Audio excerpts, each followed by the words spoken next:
Hello everyone, if you're new to my channel, consider liking and subscribing. It will make me feel wonderful if you do that. Thanks. By the way, I also have another Naruto and Luffy fanfiction channel. If you are interested, link is in the description. Timelap by KyokoRenea. What happens when the present and the future meet? Well, Luffy and the gang are about to find out when they meet their future. The warlord of my channel are Noeth, What If Lord, Black Money Young Lion, Garrick Russell, Ben Brownlee, Case Clark, Tristan Ward, KSG PL4YZ, Brian McKenzie. Join the channel membership if you would like to support the channel. Adios. Some island in the Grand Line, the sun was high in the sky, signaling that it was probably a little past noon. A few clouds dotted the clear blue sky. Below this beautiful sky was a forest. The trees had thick trunks and deep green leaves. There were the occasional bushes here and there. A light breeze swept across the forest and ruffled the branches. Off in the distance you could hear the sound of a village. The people going about their day-to-day routine. And the occasional pirate crew docking on the small island. What this small tranquil island in the middle of the Grand Line wasn't expecting was... Boom! OWW. My head. Where the hell am I? Where did everyone end up? A girl's voice asked. A groan was heard near the girl. What the hell? Said a guy's voice. It sounded close by. Roxas? The girl asked, confused. Yeah, Captain, where are you? The guy, Roxas replied. Upside down in a tree. I think? I can't tell. My blood is rushing to my head and I can't see a thing. The captain said. Then she started to laugh at the situation. There was rustling of branches and Roxas came tumbling out of the bushes. He looked around frantically, and then looked up in the trees above his head. He couldn't help but sweat drop, after he spotted his captain upside down in the tree limbs, with her red shirt directly in front of her face and her arms and legs tangled among the branches. Roxas sighed deeply and pulled out one of his swords, a white sheathed one from his belt, and cut the branches that held his captain captive. Ah! The captain yelled. Then, suddenly a loud thud echoed throughout the forest, followed by oof. Thanks, Roxas, I owe you one. The captain said with that face-splitting smile of hers and no one can ignore as she looked up at the boy from her position on the ground. No problem, and don't worry about paying me back. It's my job to assist my captain.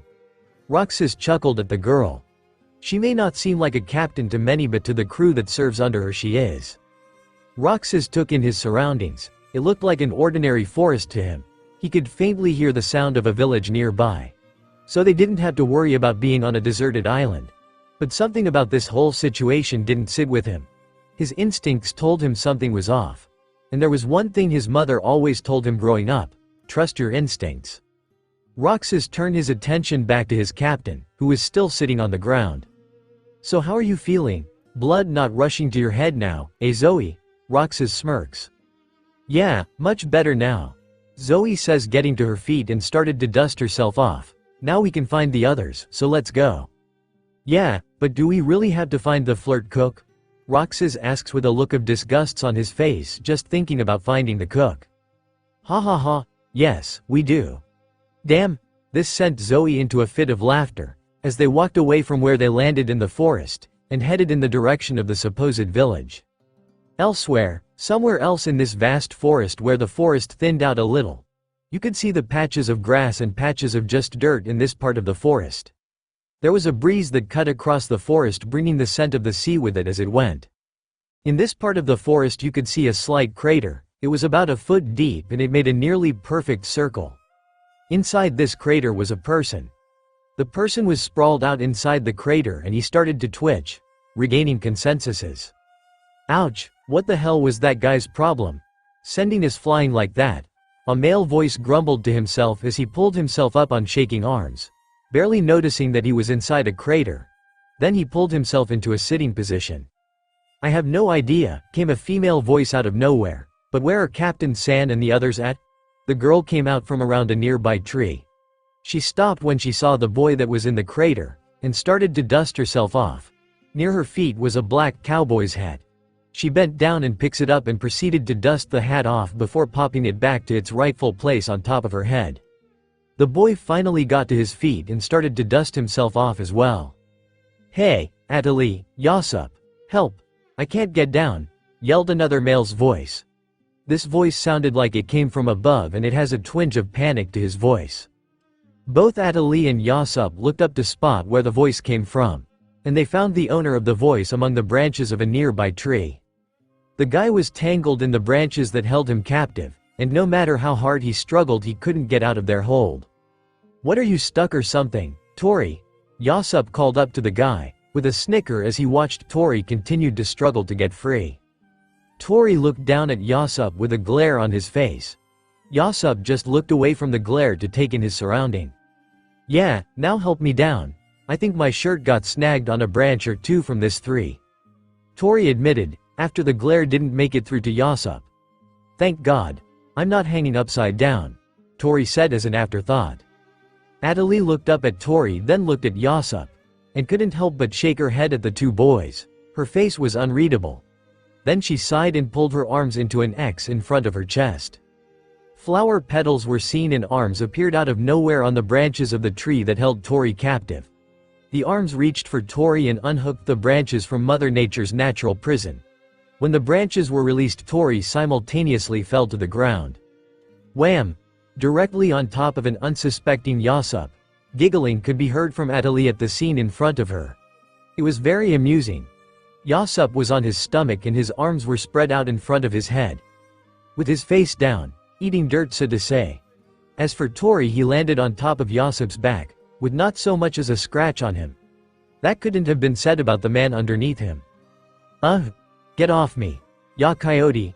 You're killing me, Yasop shouted after he pulled his face out of the dirt. Yasop tried to pull himself up and tried to throw Tori off his back, but Yasop wasn't all that physically strong. His specialty was in sniping, not close combat. "Sorry, sniper, didn't mean to fall on ya," Tori said, not really sounding all that sorry for the poor sniper, and got off his back. Not being completely rude, Tori offered Yasop a hand. Yasop hesitated, but accepted, grasping Tori's hand. Allowing Tori to help pull the younger man up to his feet, Yasop started to dust himself off yet again from dirt. "It's all right," he said with a heavy sigh, as he continued to dust himself off. He shot Atali a mild glare, for laughing at his expense. Atali's giggling slowly came to a stop and she took in her surroundings. She was able to hear the sounds of a town nearby, so they were pretty close to a village, if nothing else. Atali did some quick thinking, figuring it was probably better for them to be in the village than out in a forest somewhere to find the others. "Well, let's get going. I hear a village close by to the west. Captain San will probably be there, and so will the others," Atali calls to the boys as she started to take the lead. "Okay," the boys said with a unified beam. They knew better than to argue against the Hana user. With that, they head west in hopes of finding their captain and the other crew members that went missing during the fall. Village. The village on this small island wasn't all that fabulous. It couldn't compare to the water metropolis of Water 7. All the buildings were made out of wood. They didn't look worn down, but you could tell that the buildings had seen better days. Hell, the roads were only dirt. The place gave off an old western feel to it. The only thing that kept this place alive were probably the trading ports and the pirates or the marines that stopped by to restock their supplies for their voyage. The villagers didn't even seem concerned about the large boom that happened just 15 minutes ago, their day. Two almost identical figures walked into the village from the forest. I say almost identical because the only thing difference between the two was the gender. No one seemed to notice them, or question them. They probably thought of them as some travelers that docked on the other side of the island. "I wonder if the others are here?" one of the two figures asked as they looked around the village as the two continued on their way. "I dunno, sis, but if I know Zoe, her stomach will be growling right about now. She is more than likely heading to a bar or restaurant as we speak," the boy said, while pulling out a cigarette. He briefly paused, delighted. "Haha, yeah, you're probably right, Loki. Oh, and you only have 2 more smokes for today, so decide wisely when you plan on smoking them," the girl said with a grin on her face. She knew that it would annoy him to no end when she kept track, but she was just concerned for her brother. "Ah, but Levi," Loki whined. He looked at his sister with wide eyes. "I hate it when you keep track of how many I smoke." Loki's looked like he was torn between being sad and about to cry. Levi shot her brother an annoyed look. If I didn't, you'll probably smoke the whole box and then I'll have to worry about the cigarettes killing ya. Levi said with a shrug of her shoulders as she continued to walk down the street. They were walking by a brick wall that had many posters on it. Many of the posters were bounties of notorious criminals from around the world. Most of the posters didn't catch either of their eyes. Of course, Loki was paying more attention to the people around him, as he looked around for their missing crew members. Levi stopped waking when suddenly something on my wall caught her attention. It was a wanted poster for a certain pirate captain. It wasn't exactly the picture that caught her attention since she's seen the photograph many times before, but rather it was the bounty. Levi stared at the wanted poster, shock clearly shown upon her face, as she couldn't believe her eyes. No, this can't be right. It just can't be right. Levi whispered to herself, as she shook her head in disbelief. Loki stopped walking once he noticed that his sister wasn't beside him anymore. He quickly looked around for his missing sister, but noticed that she was staring at something on the wall. What really got his attention was that Levi was shaking. He was able to see little tremors roll off her, of what emotion he couldn't tell. "What's wrong, sis? Why are you shaking?" Loki called to Levi as he quickly made his way back to his sister. Levi didn't answer, but pointed at what she was looking at. Loki looked at the poster and he stared at it as well. He too was in uttermost denial. Now Loki understood what got into his sister. The picture on the poster was of a smiling monkey D. Luffy, but the problem was the 300 million belly bounty, yet it should have been higher. Much higher. What the hell is this? Loki shouted after the initial shock wore off. He couldn't believe his eyes. He was having a hard time believing what he was seeing. This isn't right. His bounty should be higher. What the hell happened? Is this some sick joke, because we're not laughing? Zoe is going to be so pissed when she sees this. Levi fumes furiously. Levi was having just as a hard time as Loki trying to understand this situation. She looked at her brother, wishing he might have an answer to this craziness. Loki looked at his sister, not really sure what to say. Yeah, no kidding. However, something about this place just doesn't feel right to me. Loki falsely smiled. Well, it's no use thinking about it here. We should find the others as soon as possible and talk to them about this. They look at the poster again, and look at each other. You're right, Loki, Levi smirked slightly. She grabbed the poster off the wall and turned to her brother with her usually smile on her face. Let's talk to the captain. She'll probably know what is going on here. Levi took the poster and rolled it up into a cylinder, and put it in her bag. Then Loki and Levi walked away from the wall and continued on in their search for their friends. With Zoe and Roxas were still in the forest. It turned out that the village they were looking for was a lot farther away than they originally expected. The forest seemed really quiet and so tranquil until... Grr, grr, grr, Zoe's stomach growled. I'm hungry. Zoe yelled impatiently. This walking was getting on her nerves and that guy that sent them flying made them miss lunch. So she wasn't a happy camper at the moment. She had her hands on her stomach like she was starving. And in her mind she was. You're always hungry, Captain. Tell me something I don't know. Roxas sighed. This was normal for the girl. She was practically a bottomless pit when it came to food. But they've been told by their moms that Zoe was nowhere as bad as Luffy was. Zoe stopped walking, and her face lit up. Roxas stopped and turned around, looked at his captain and raised one brow. Oh, hey Roxas, do you think the others have their mini dens with them? We could make this search for them so much easier. Zoe asked while smiling. It was a smart idea, really, especially coming from a scatterbrain like her. And faster, too. Roxas added with a smirk. Let's try it and see. He then pulls out his mini den from his pocket. A den was a phone, to put it in simplified terms. The phone itself was actually a living snail. That was wired to be used as a way to communicate. The snails send out waves to communicate with one another. Humans just added stuff to them so they could use them. A mini den was a more portable version of the regular den. Roxas' den had a green dragon on its shell similar to the one on his shirt. Roxas winced in pain as he dialed a number. Roxas was sore from the fall. He was sure the others felt the same way he did. The only one who probably wasn't sore was Zoe, since she was pretty indestructible. The mini den rang 3 times before the owner picked up. "Hello? Yo, flirt cook. Where are ya, buddy? Zoe and I got separated from you and the others. What's up with that? What did you call me, pincushion? Come on, boys, stop it now.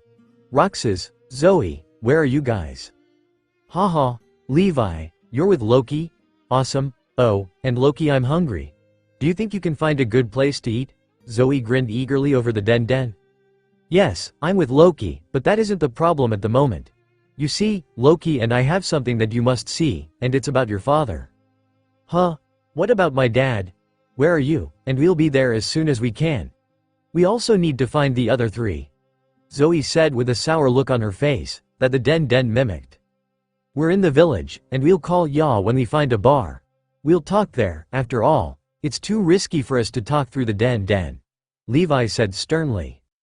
"Okay.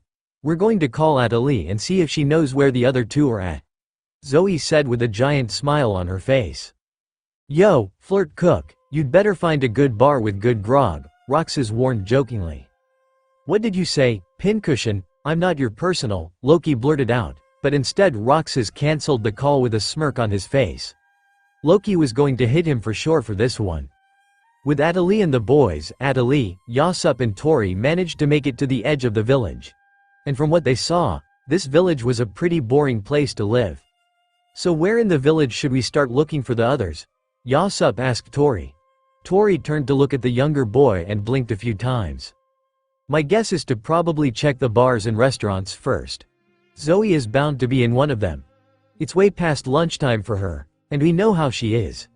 That girl is always hungry," Tori says as they walk into the village. What the 3 of them didn't know, they were walking down the same road that Levi and Loki took about 20 minutes ago. Everything was quiet for the 3 until Atalie's den went off. Atalie looked out her little den. It had a purple shell and had a small black cowboy's hat on its head. "Hello? Atalie. Where are you? Do you have any idea where Yasup and Tori are?" Zoe's voice came through the den a mile a minute. There was also an air of concern that rang in her voice. Atalie looked at her companions, then back at the den in her hand. "I'm in the village, Captain San, and Yasup and Tori are with me," Atalie replied to ease her captain's concern for her crew's safety. "Alright. That means everyone will be at the village. Loki and Levi are going to find up a place to eat. You should be seeing them heading your way in a bit." The relief in Zoe's voice was instantaneous. "Alright, we'll see you soon, Captain San," Atalie said, smiling at the den. Then Atalie hung up and with the boys continued on their way. They saw Loki and Levi in front of a bar waiting for them. The bar itself didn't look all that special. It looked like the rest of the buildings in the village, but this one looked better kept. Atalie and the boys walked up to Loki and Levi and asked them a few things, and then they walked into the bar to wait for their captain and first mate. Village. In the bar, Zoe and Roxas finally made it to the village and to the bar that Loki said that they'd be at. When the 2 arrived at the bar, they spotted their crew in the far corner of the bar. Zoe practically ran over to the others while Roxas causally walked over to them. The waitress of the bar came over and asked what they wanted to eat. Levi and Loki never brought up the thing about Zoe's father, and everyone just did ideal chit-chat while they waited for their food. It was common for them to leave the major topic for after a meal. The waitress came back with a few trays of food. She gave them their food and left afterwards, only to come back and bring more food for a certain someone. Everyone was about halfway through with his or her meal and the dishes were stacked 10 high, when Zoe broke the silence. "Okay, Levi, Loki, what is this about my dad?" Zoe said, half chewing a piece of meat in her mouth all the while partially forgetting her manners. Levi looked at her captain with a look of disgust. "Will you please swallow before you speak? 1, it's not polite, and 2, it's gross," Levi said, sternly. Zoe didn't take Levi's nagging to heart and continued on with her food. She was waiting to see if the twins would enlighten them or not. After a few minutes it was clear that the twins weren't going to continue. "But Levi, what is this about my dad that has you so worried?" Zoe questioned. "You know that his is dead," Zoe said after swallowing her food. She wiped her mouth, and then set down her utensils. Zoe looked at her cook and navigator. She couldn't figure out for the life of her what had them so worked up. Roxas looked at his captain out of the corner of his eye, with his cup of grog to his mouth still. "Tea, is this about the PK?" Roxas said, half drinking several pints of grog. Loki shot a look at Roxas that said shut the fuck up, and gave Levi a look that said she should show them what they found. Levi nodded her head and reached for her bag beside her. "Okay, everyone, get ready, because this is going to shock you to death." Levi's voice lowered as she pulled something out of her bag. The mood in the bar went time, and the crew moved closer towards the object. Levi unfurled the long cylindrical tube, which reformed into the poster that Levi and Loki had found earlier that day. Glares of awe and bewilderment overcame the audience before it. "What in the hell? What is this? A sick joke?" Roxas asked in disgust as he continued to look at the poster that was before him. "That's not right, it should be higher," Yasop gawked, staring, but couldn't deny it was an authentic poster. "This has got to be a trap for us, sent by the Marines," Tori said, staring blankly at the poster. The crew all turned to Zoe, who was apparently very quiet from across the table. They were all waiting for Zoe's response to the poster. Zoe, like the rest of the crew, were very fond of their fathers. Zoe in particular hated it when people made fun of her dad. Her dad was her hero after all. They waited, and when Zoe pulled her hat over her eyes and finally answered, they were all shocked at her response. "That was what my dad's bounty was when he was 17, and I'm starting to think that guy sent us into the past. Now that I'm thinking back to when that guy attacked us, something about that attack sent my time powers into overdrive," Zoe said with her hat shielding her eyes from her crew's view. Her crew stared at her in shock. Part of it was from how calm she was taking this, and the other half was just from their own shock about this situation. "You're kidding, right Zoe, right?" Yasop asked nervously, breaking the silence that fell upon the crew. Yasop didn't like the way Zoe was acting.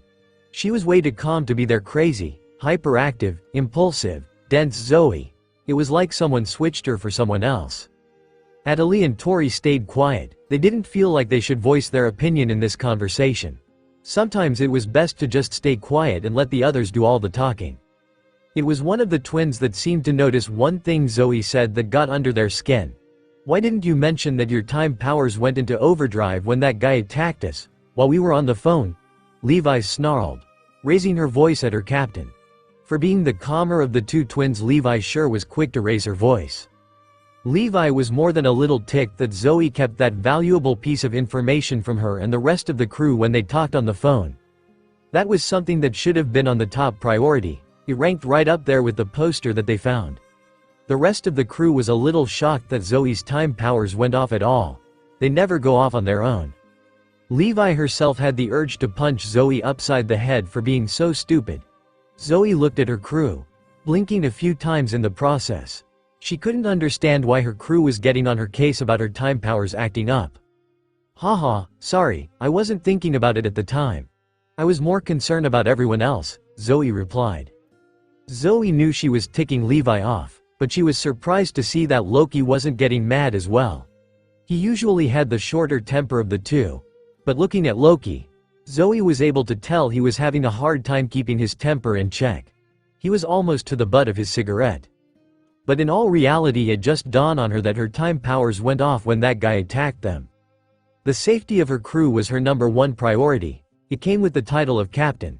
But what made Zoe really mad was that one of her crew was missing. Did the guy leave them back where their ship was? Were they hurt, or worst, dead? All these thoughts were going through Zoe's head, but she couldn't let the others know. She was the pillar that they relied on to be strong. That was why she acted the way she does. "Don't you think that you should pay attention to this kind of stuff?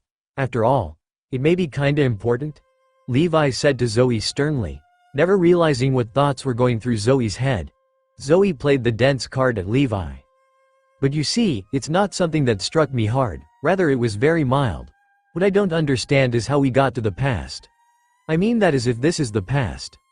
I cannot tell at the moment, but I'll search around for more clues. This place doesn't even feel like our time at all," Zoe said innocently to her crew. There was silence once again between the group. It was getting to be an uncomfortable silence. Just then the door busted open and it allowed a lot of sunlight to flood the bar at once. "Food!" shouted a very euphoric voice that blasted through the opening, somewhere on the waters of the Grand Line. Out on the open ocean there was a red ship with a lion, sunflower head figure. On the main sail there was a smiling skull and crossbones with a straw hat on its head. This ship belonged to none other than the infamous Straw Hat Pirates. And the rookie pirate captain with a bounty of 300 million belly for his head, was none other than Monkey D. Luffy. The flags on top of this ship flapped in the wind, as the ship sailed along the blue waters of the Grand Line. This ship was usually very noisy, but right now it wasn't. It was kinda scary in all reality. Just then the captain jumped up from his spot perched on the Thousand Sunny's head. "Oye, Nami, I see an island up ahead," shouted a childish voice up ahead. He was jumping up and down on the figurehead, making his crew worry. Said captain was notorious for falling off of the ship, and with him being a hammer, he just sank to the bottom of the sea. "Really, Luffy? Well, I guess we can stop there. We're still a long way from Fishman Island," Nami said. Nami really didn't want to stop at the island, because it usually meant that Luffy would find some sort of trouble and drag the rest of the crew into it. Just then a little brown fuzzball came walking up to Nami. "I can buy the latest medical books," came a voice from a little reindeer with a blue noise as he looked up at Nami. "And I can restock on our food supplies," a blonde-haired boy said. He just came from the kitchen and headed to Nami's swan after checking the food supplies. They were okay for now, but you could never tell with Luffy. The cook was just happy to have a refrigerator with a lock on it now, which meant Luffy couldn't have midnight snacks anymore. "What a good idea, Sanji," Nami said, smiling at the boy. It was probably a good idea to restock their food supplies, so it should be a simple stop. But somewhere in the back of her mind, told her this wasn't going to be a simple restocking trip. It's been about a half hour since Luffy spotted the island. His sense of adventure was kicking in. But this waiting was going to drive him crazy. "Nami, when will we reach the island?" yelled Luffy impatiently. His was bouncing up and down on his seat on the lion's head. "It won't be for another hour or so, Luffy. So just be patient, will ya?" she said, bitterly. Nami knew that patience was not Luffy's thing, and this hour was going to do all but kill him. Nami looked back at her log post. It still pointed the way to Fishman Island. With that she left to go to the girls' room on the ship. She was going to be spending the next hour working on her maps. At the island, on Thousand Sunny, the island was in full view now. They were only minutes away from docking in the port. Sunny sailed easily into the harbor. The crew already foiled the sail and tied the flags around the flag poles. They were not about to get caught by the Marines on this island, so they were being careful to make the ship less noticeable. And with it being a new ship for the crew, not all the Marines know of it, yet. Nami called for the whole crew to deck. She was going over the usual rules. Not like anyone ever listens to them. Or in some cases just ignore them altogether. "We're here, but we cannot stay long because we don't want the log post to reset itself while we're here. Let's just grab all of the supplies we need, rest a bit, and leave," Nami announced to the crew. She was eyeing Luffy especially. Luffy was pouting at Nami. It felt like she was signaling him out, and he didn't like it one bit. "Ah, but Nami, I want to explore the island and get food," yelled Luffy, who was now getting a sense of hunger. "No way, moron," Nami shouted. Just then, Luffy peeled off and disappeared into the village. "Gah, doesn't he know the meaning of no?" Nami asked rhetorically. "Zoro, go find the rubber idiot." "Why'd I have to?" Zoro whined lazily. "I'm not his babysitter, you know. Let's see, if you don't, 1, I'll raise your debt, and 2, you're his first mate. He's your captain, and your responsibility." Nami knew she was hitting all the key points and Zoro had no choice but to do them, but on the other note, Luffy was her captain also. "Stupid sea witch," Zoro muttered as he walked away from Thousand Sunny. Zoro rested his hand on top of his swords. There was this feeling that this was going to be a very long day. "I heard that, Zoro," Nami yelled from the Thousand Sunny's deck. "You're so lucky I am not over there." Her voice echoed as the man made his way into the village. In village, Zoro walked into the village and looked around for his captain. Zoro spotted Luffy standing in the middle of the street, looking left and right as if to decide what way to go. "Oye, Luffy, wait up, will ya?" Zoro hollered breathlessly. Zoro was finally able to catch up to his hyperactive, straw hat wearing captain. "Ha ha ha, oh hey, Zoro, I'm hungry, we should get some food," Luffy grinned in a most Cheshire smile. We should wait for the others, you idiot. The first mate glared with a sigh. Ah, but I'm hungry. Luffy groaned loudly. When are you ever not hungry, Luffy? You're nothing but a bottomless pit when it comes to food, Zoro said with even more annoyance. Well, if I can't have food, then let's go and explore the village, Luffy said. His eyes glowed with anticipation and excitement. Yep, this was going to be a long day for Zoro. Luffy doesn't take no for an answer.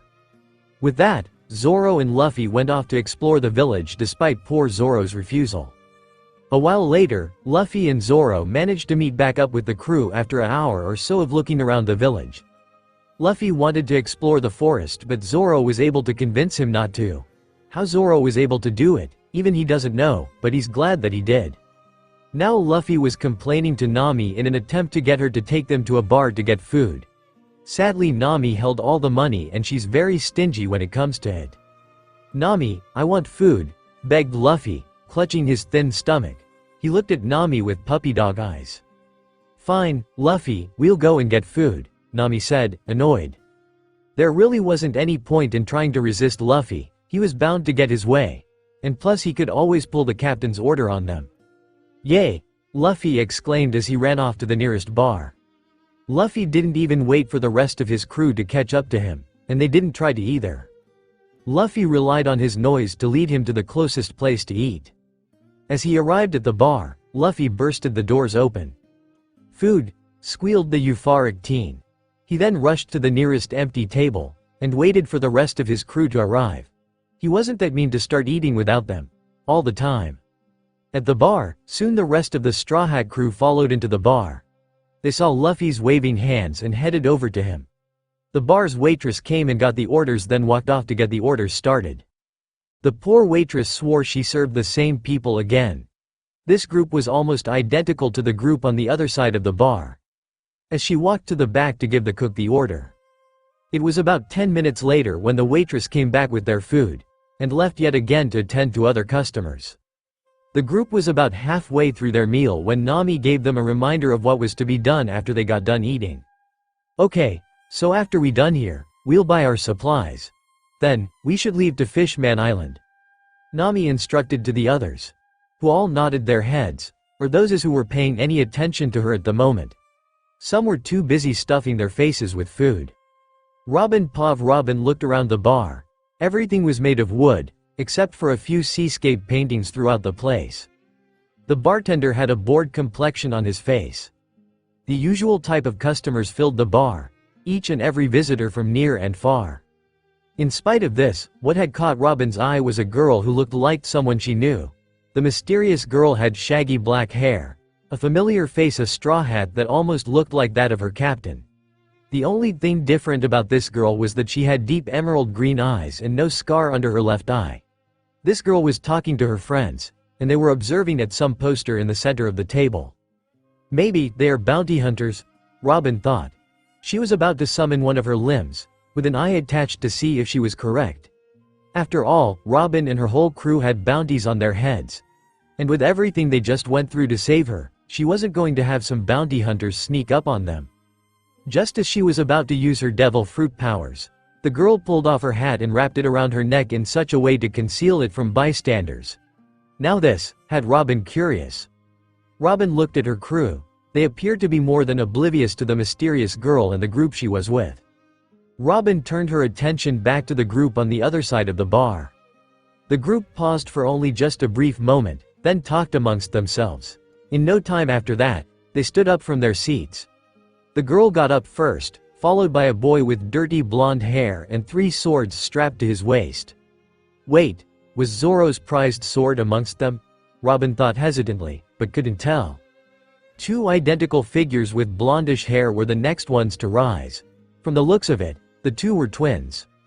Robin, confused more than ever, couldn't distinguish the age difference between the 2 of them if they weren't twins. She still continued to watch. Soon after came the guy dressed in a green shirt, followed by the girl with a black cowboy's hat. Finally, there was the guy who seemed to be the oldest out of all of them, maroon hair standing atop his head. The swordsman moved to the girl with straw hat's left and one of the twins. He moved behind the two in such a way to hide the swords from sight. However, Robin was quick enough to verify the concealed weapons. Another one who uses the three-sword style, she thought quietly to herself. The girl with blondish hair, one of the twins, moved to the girl with the straw hat's right. Followed by the other three, they moved in a formation that made it almost impossible to see the hat or the swords. Robin watched cautiously as they left the bar, paying for the tab as they left. Robin turned back to her crew, and everywhere she looked, there were mountains of plates around them and her captain.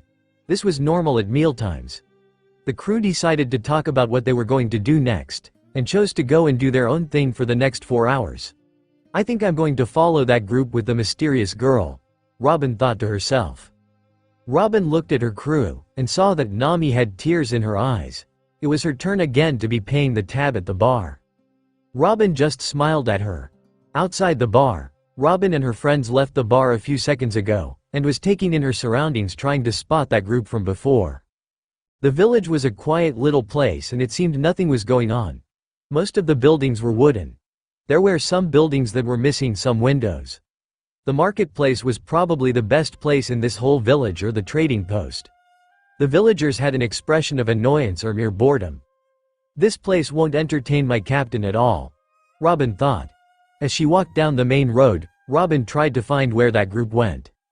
Robin-chan, where are you going? Shouted Sanji. He had a blonde hair with a very curly eyebrow on his forehead. One eye was coved by his hair and he always seemed to have a cigarette hanging out of his mouth. Ah, Cook-san, I'm just going out for a walk. I'll be back at the ship when it is time to leave. Don't worry, I'll be back, Robin told Sanji. Ever since she disappeared back at Waters 7, and came back, Sanji always made she one of the other crew members, usually Chopper, went with her. She just thought it was cute. Robin continued on her way, away from her crew that started to separate into their own little groups, or going solo as for some.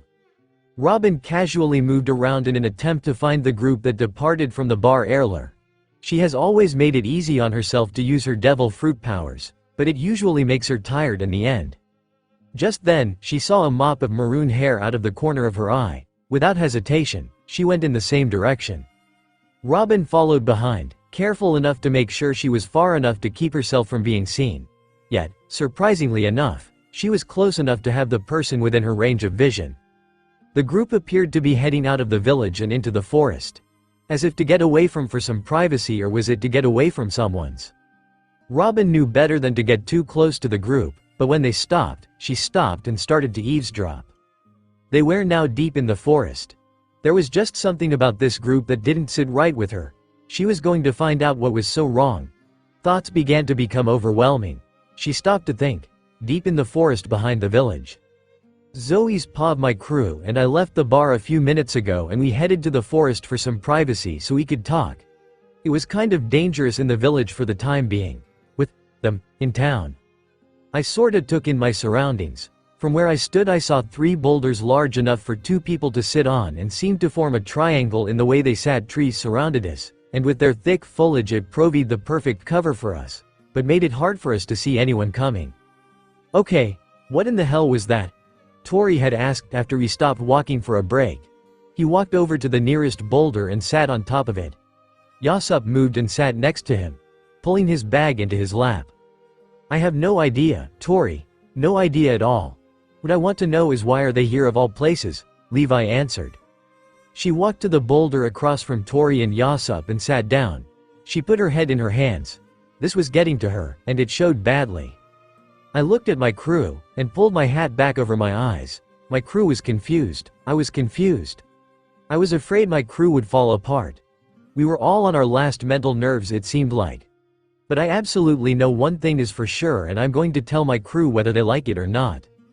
Everyone, this proves what I was talking about earlier. I'm 100% sure that we are in the past, I assured my crew.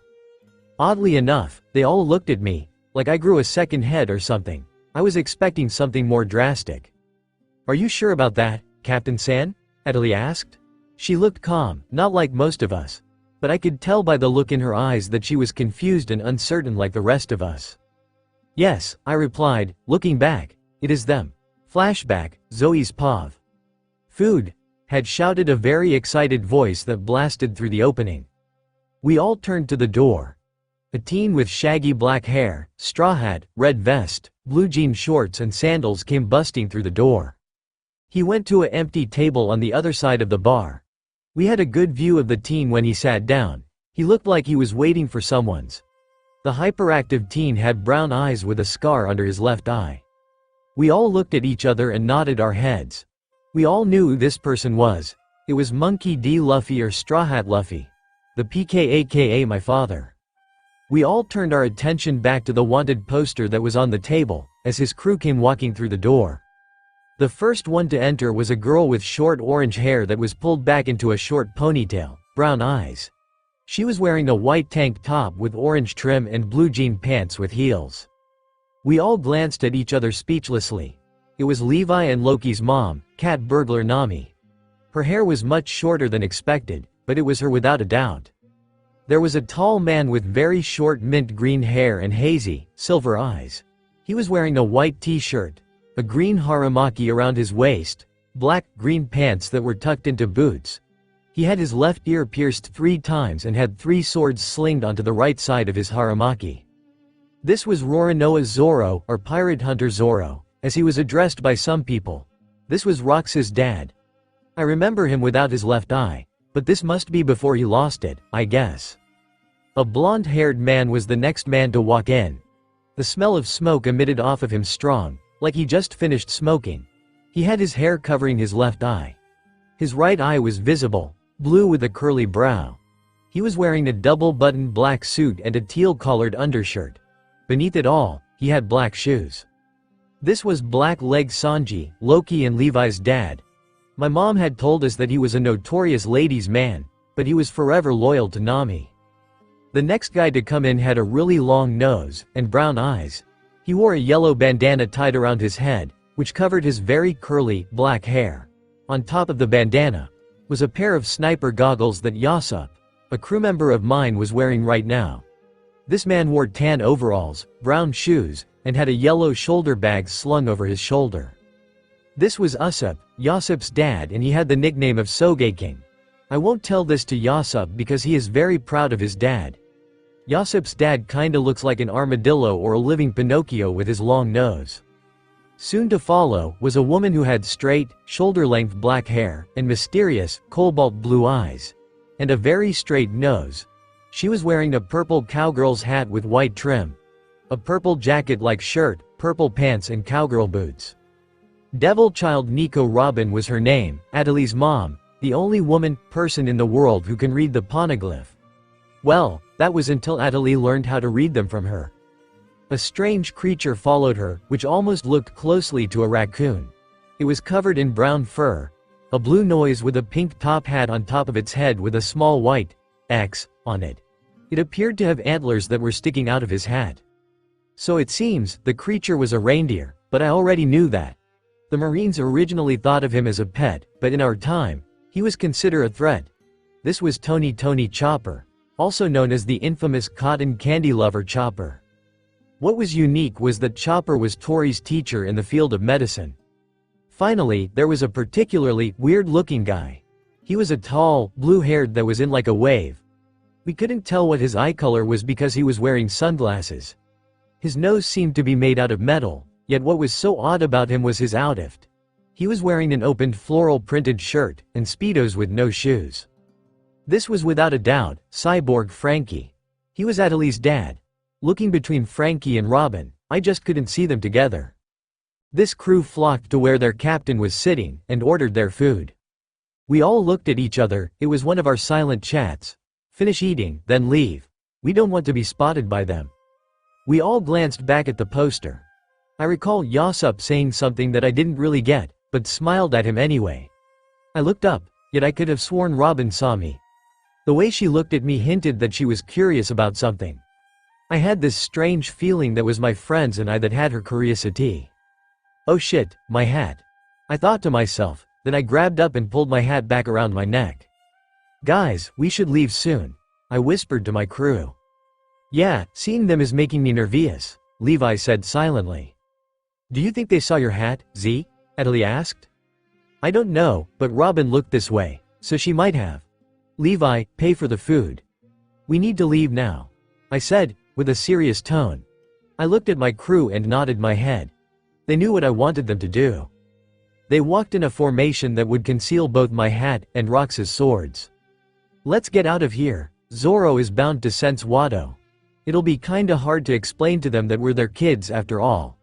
Roxas said with uneasiness in his voice. Levi reached across the table and grabbed the poster.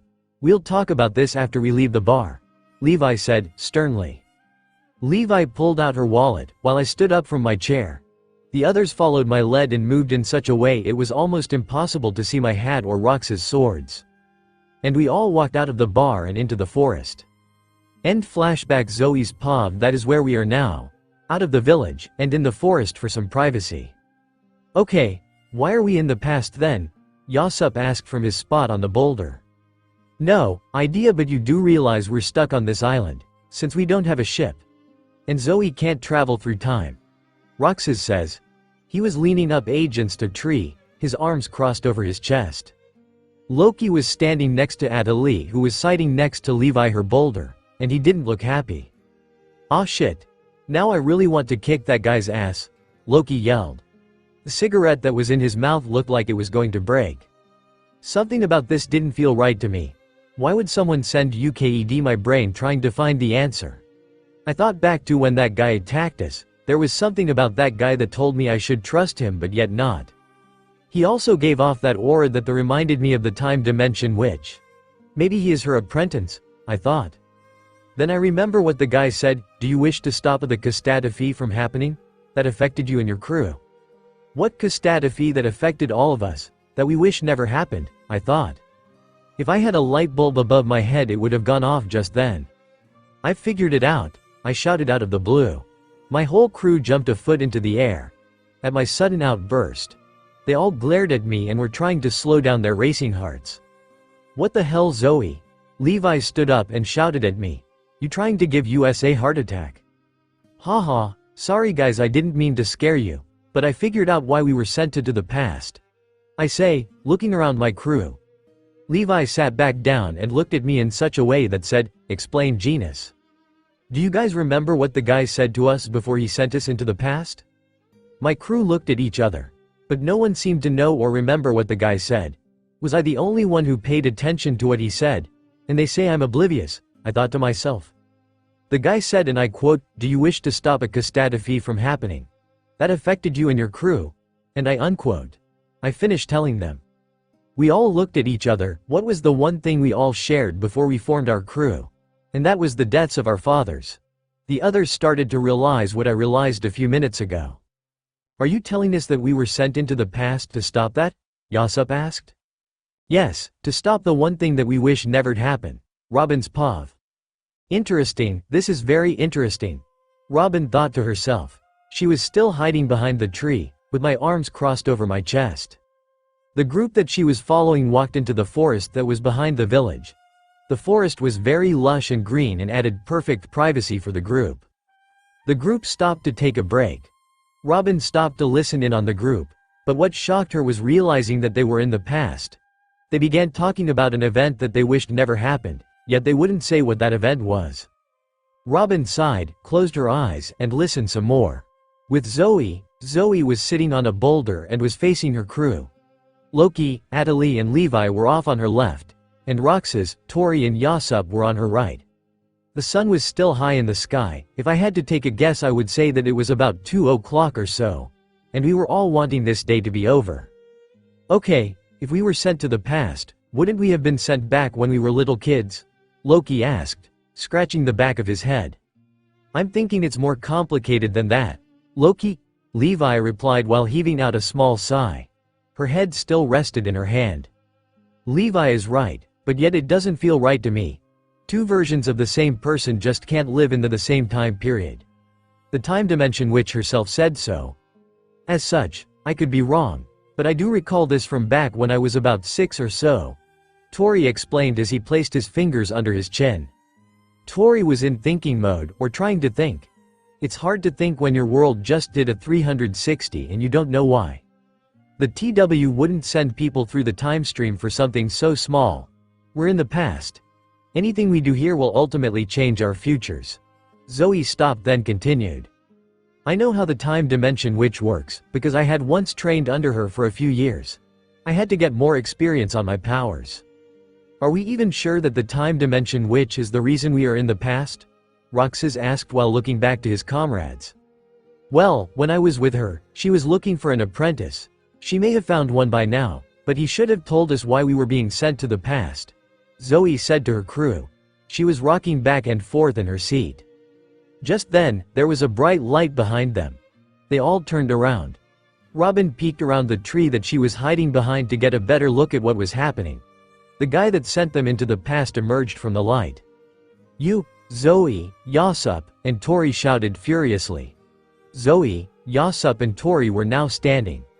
Zoe was standing on the boulder, her hands clenched into tight fists and her face set in a look of anger. Roxas moved from his spot by the tree to stand next to Zoe. His hand already on his swords, ready to draw them when the time comes. You're the guy that sent us here, Loki said, defensively. Loki was now standing in front of Levi and Atali in a protective stance almost. The cigarette was clenched between his teeth. It was surprising that it didn't break. Yes, I'm the guy that sent you guys to the past. Back to the time when your parents were 17. But isn't it nice to see your fathers again? They just don't know it yet, the guy said in a semi-sarcastic tone.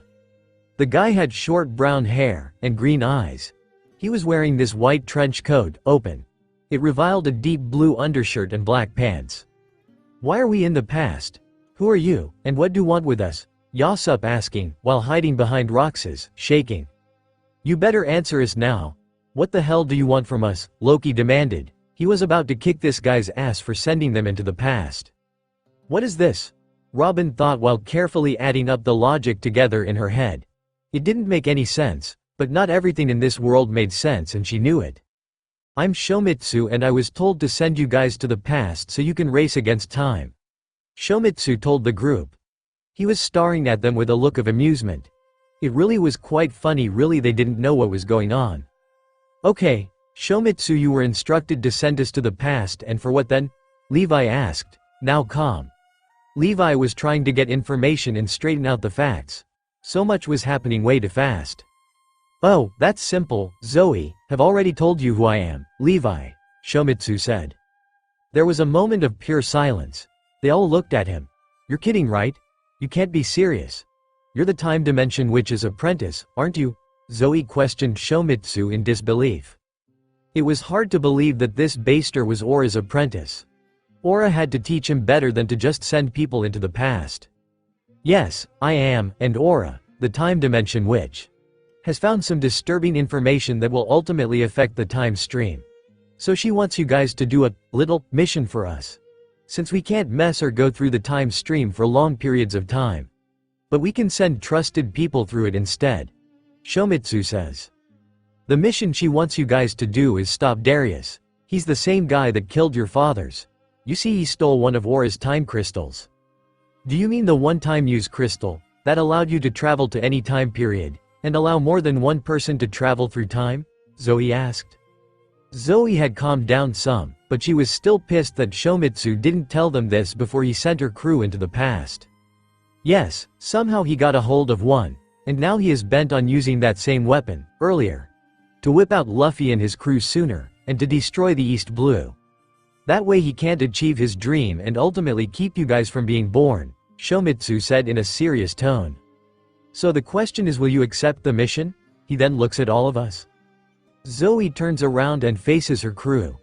They all look at each other. We didn't really need to say anything, we all knew the answer to this one. You know that is a stupid question to ask, right? We're already in the past, so the answer is yes.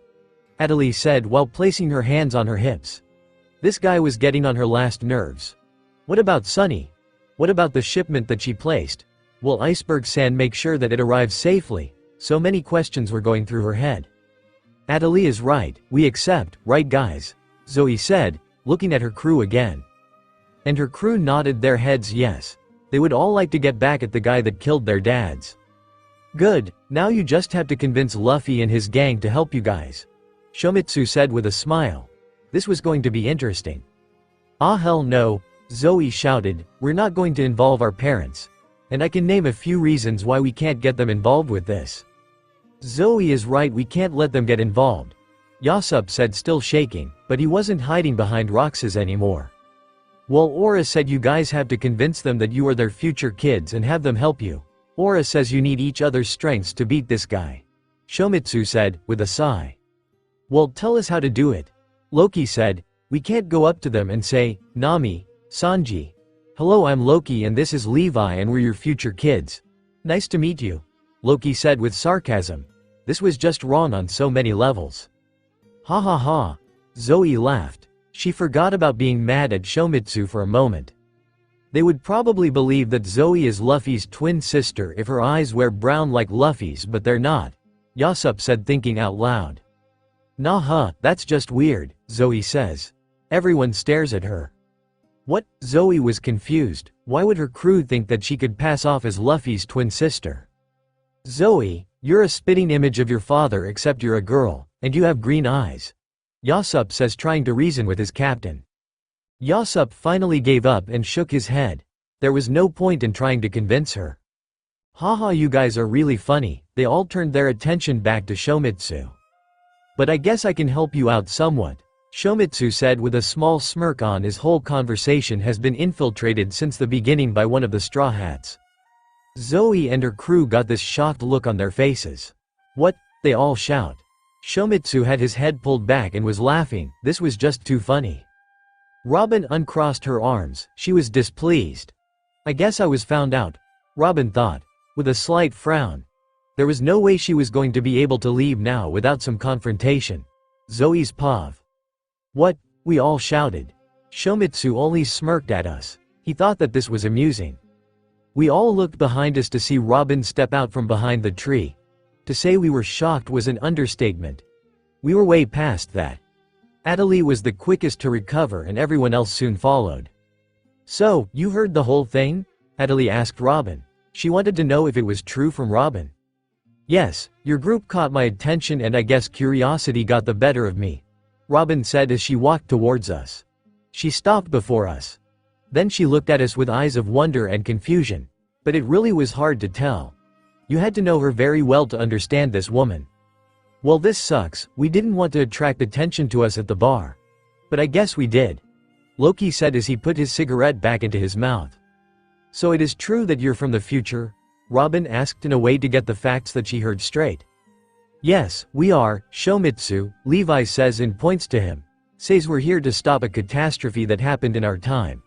And it appears that the guy who started the catastrophe wants it to happen sooner. Levi finishes saying. But it was probably more to herself than to Robin. I heard, but some parts of it still confuse me. So can you tell me who you guys are? Robin asks, then she turns to me. You're like a spitting image of my captain. So I would like to know if you're from the future. Are you Luffy's future daughter? She finishes saying. Yes, you're right, I am his future daughter. My name is Monkey D. Zoe, captain of the future Straw Hat Pirates, I said to her. I looked Robin straight in the eyes, trying to see if there was any sign of her not believing in me, or if she thought that this was some sick joke. I would be thinking this was some joke, if I didn't know better. Robin stared back at me, then her lips tilted up a bit, in that sly smile of hers. I see, that explains a lot, she says, and looks at the rest of my crew. Her gaze lands on Adelie. Robin opens her mouth a little, but closes it quickly. It looked like she wanted to ask Adelie something. I looked at Adelie. She looks at me in a way that asked if it was okay to tell her. I nodded me head. Might as well, we have to team up with them whether we want to or not. I'm your future daughter, Nico Adelie. Adelie says to Robin with a smile. Robin smiled at Adelie, then she turned her attention to the rest of the crew. You're all our future children, then? Robin asked. They are, I'm not. I was found when I was on the verge of death, by Luffy. He ordered Chopper to try and save me. I lived, but with no living relatives I had no choice but to join the crew, Tori said in an off answer. But we really should talk about more important matters than this? We have all the time to talk about this later. We have to find a way to get our crew and Robin's crew to join together. And how are we going to stop Darius from using that weapon sooner? Tori finished saying. We all looked at Tori. He had a point. We had to come up with a way to combine the two crews. I looked at my crew, then at Robin. We're going to need Robin's help with that probably, I thought. Robin, I asked. Robin turns her attention to me. Yes. Do you think you can help us? We'll explain everything that you don't understand, I told her while I was crossing my arms. Robin stops and thinks for a second. Then she looks back at me with a smile. I think I can help, but we don't have much time. Nami wants to leave in about 2.5 hours, Robin explains. Shit, that isn't a lot of time for us, Levi says, sitting straight up. We need to get started now. So Robin, any ideas? Roxas asks. He was standing next to me. Then Robin starts to explain her idea to us. About 30 minutes later, we decided to change Robin's original idea around a bit. Instead of us all going and talk to them right away, we agreed that we should help get the things we need first, then go talk to them. Robin said she'll help back us up, but she never asked for us to explain anything more. It would also keep Luffy's crew from setting sail too soon. If Robin was with us, they wouldn't leave her behind. You can explain everything when you're on board the ship. That way it is all in one shot, Robin says logically. We all walk out of the forest and break away from each other. Roxas and I break away from the group first, and he went to the left. I think I saw a lake over there. It had to be close to the edge of the village. I don't know why, but I get this feeling that I should be over there, I thought. Roxas, let's head over there. I think I saw a lake over there when we first entered the village, I say to him, walking somewhat ahead of him. Okay, but if you fall and I'm not saving you, Roxas says with a smirk. This made me laugh a bit. Yeah, right, you'll be the first in the water after me. And we both know it, I told him, laughing harder, since it was the truth. Roxas joined me in laughing sadly. We both know that I'm right. And that is why he is my first mate. After a few minutes we reached the lake. Pond might be more like it. It was too small to be a lake but too big for it to be a pond. The pond was this bluish-brown color, but the whole area was pretty either way. So what is it that we have to be here for again, Zoe? Roxas asks. Being here still confused him, but he won't judge Zoe. I don't know, but I get this feeling that I'm supposed to be here, I tell him, and it was the truth. Great, we're relying on your instincts again. I should have known. Roxas says, half annoyed. I should have known. What else drives Zoe to weird places other than food and adventures? Roxas thought to himself. I looked around the area. It kinda looked like this was the park. There were benches for sitting down. There was also an area to just run around and goof around. This all surrounded the pond, which was in the center of the whole place. Roxas and I walk over the nearest bench and sit down. It was actually really close to the forest's edge. We didn't say anything for a few minutes. That was until I decided to break it. Roxas, what do you think about this whole thing? I ask him. This has been bothering me since we found out that we were in the past. I need to talk to someone about this, I thought. I turned to face him, as I waited for his answer. Roxas sighed, then answered, Zoe. I personally think this is pure crazy. Why would Aura send us to the past and make us team up with our future parents is way beyond me, but I think she has other motives for that one. He says as his answer. I took in his words and allowed them to sink in. He's right, there has to be some other motive, but what? I thought. I didn't linger on it for too long. Things would work out eventually. We were quiet again, both just enjoying each other's company. I could faintly hear the sound of my dad's voice in the distance, but it sounded like it was getting closer to us. I couldn't make out what he was saying either, but what I saw was all I needed to know what he was saying. I bolted from my seat, reached for my hat and threw it back at Roxas, who caught it before the wind did. I raced to grab the straw hat before the wind could take it further away from its owner. I ran towards the pond. The hat was almost to it. From my peripheral vision I was able to make out the figures of Luffy and Zoro emerge from the village. I jump for the hat and I manage to grab it. I pull it towards my chest to protect it from the fall. I don't know what happened next was a blur. Time went too fast for my brain to process what was happening to me and around me. Zoe's paw. Everything went by too fast for my brain to process. First off, I was in the air, with Luffy's hat in my arms. Second thing, I realized I was over the pond, and I couldn't swim. Zoe, I heard Roxas shout, but he was too far away to do anything. And with Luffy and Zoro it was risky to come save me. We weren't ready to confront them yet. Gravity took over again and I fell into the pond with a splash. The water was a thick brownish blue under the water's surface, and it was really hard to see. I had the hat still in my hands even with my energy being drained from my body. I will still have my grip on this hat, I know it, even with zero energy. I was starting to lose conciseness, and my lungs were starting to burn. I need oxygen, and soon was my random thought. The water was so thick that I was barely able to make out the shape of a human being swimming towards me. I closed my eyes as they reached me. I vaguely remember the person grabbing me and pulling me towards them. Surprising, this pond was very deep, and it took the person a few more minutes before we broke the surface. I was thrown onto the shore, and I landed on my back. I coughed up some water and rolled over so I was on my hands and knees. I opened my eyes slowly, and the first thing I saw was sandal-clad feet. I'll give you 3 guesses and the first 2 don't count on who this is. Also in my right peripheral vision I had Luffy's hat still in my hand, safe and sound. Another round of coughing fits came soon after and I felt someone giving me a back rub. It was calming me down, and easing the pain of coughing up water. Thanks, I say to whoever was there. No problem. I heard the voice of my dad. I look up and see him. He was smiling and the reason for the back rub. I looked past him and saw Zoro. He was soaking wet. So Zoro was the one who saved me, I thought. I turned my attention to Luffy and sat up. I held out my hand with the hat to him. He reaches for his hat. Sorry that I got it wet. He smiles at me, as he takes his hat back. It's okay, at least you saved it from flying away, he says, then turns to Zoro. I got my hat back, smiling the whole time. Yeah, but it caused trouble for her, he tells Luffy, forgetting that I was still here. I look at Zoro. Thanks for diving in and saving me from drowning, I say to him. I stand up and give a short bow of my head to Zoro. He nodded his head in acknowledgement, but his eyes linger on me longer than they should have. But when I blinked to get water out of my eyes, Zoro's eyes were no longer on me, but elsewhere.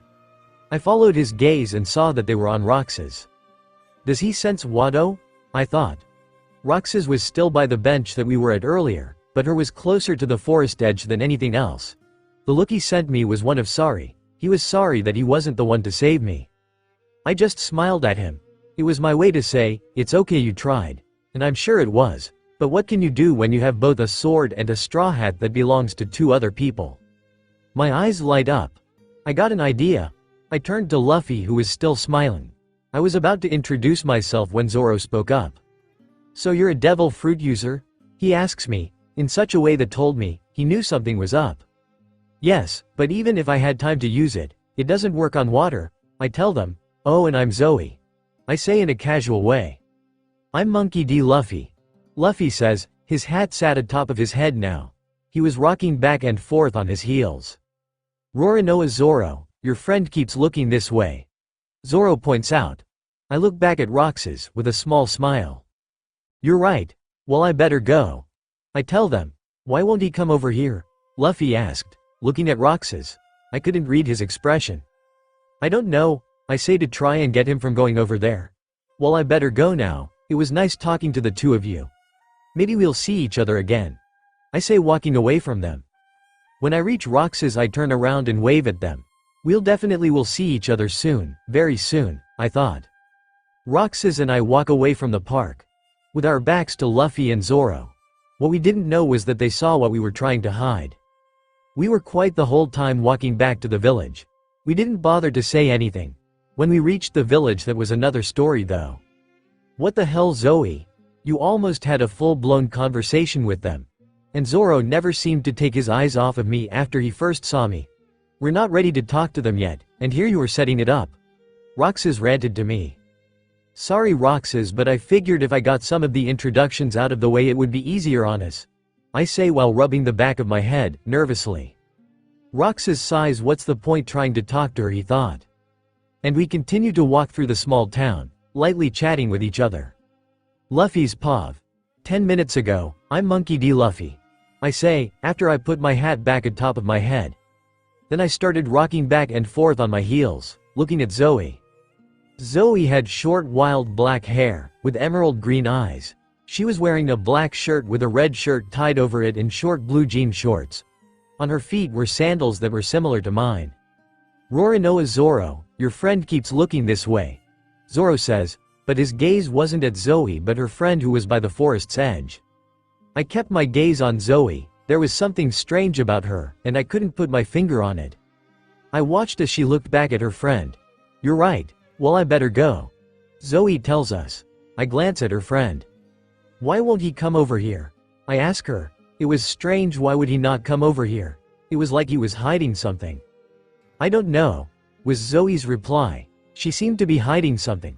I shot a quick look at Zoro. He seemed to be thinking the same thing. Zoe says her goodbyes to us and walked over to her friend.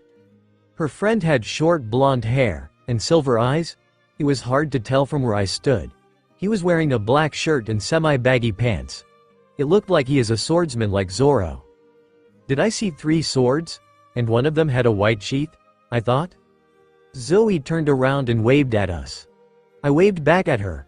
I'm getting one of my feelings, and we're going to meet Zoe again, soon, I thought.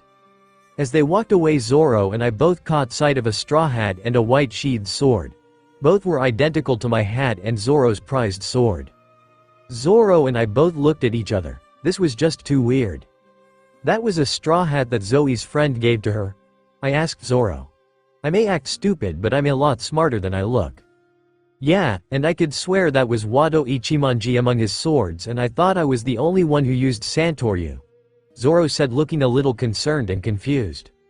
Zoro and I stayed by the pond for some time. After the two left, we didn't say anything for a few minutes. Something is weird about those two. And Zoe looks a lot like you, Luffy, Zoro said after a while. Really, she looks like me? Weird, Zoe's friend was worried, since he never came over here to make sure she was okay. I say, as I start walking to a bench to sit down. It was more of hiding something like their hat and swords.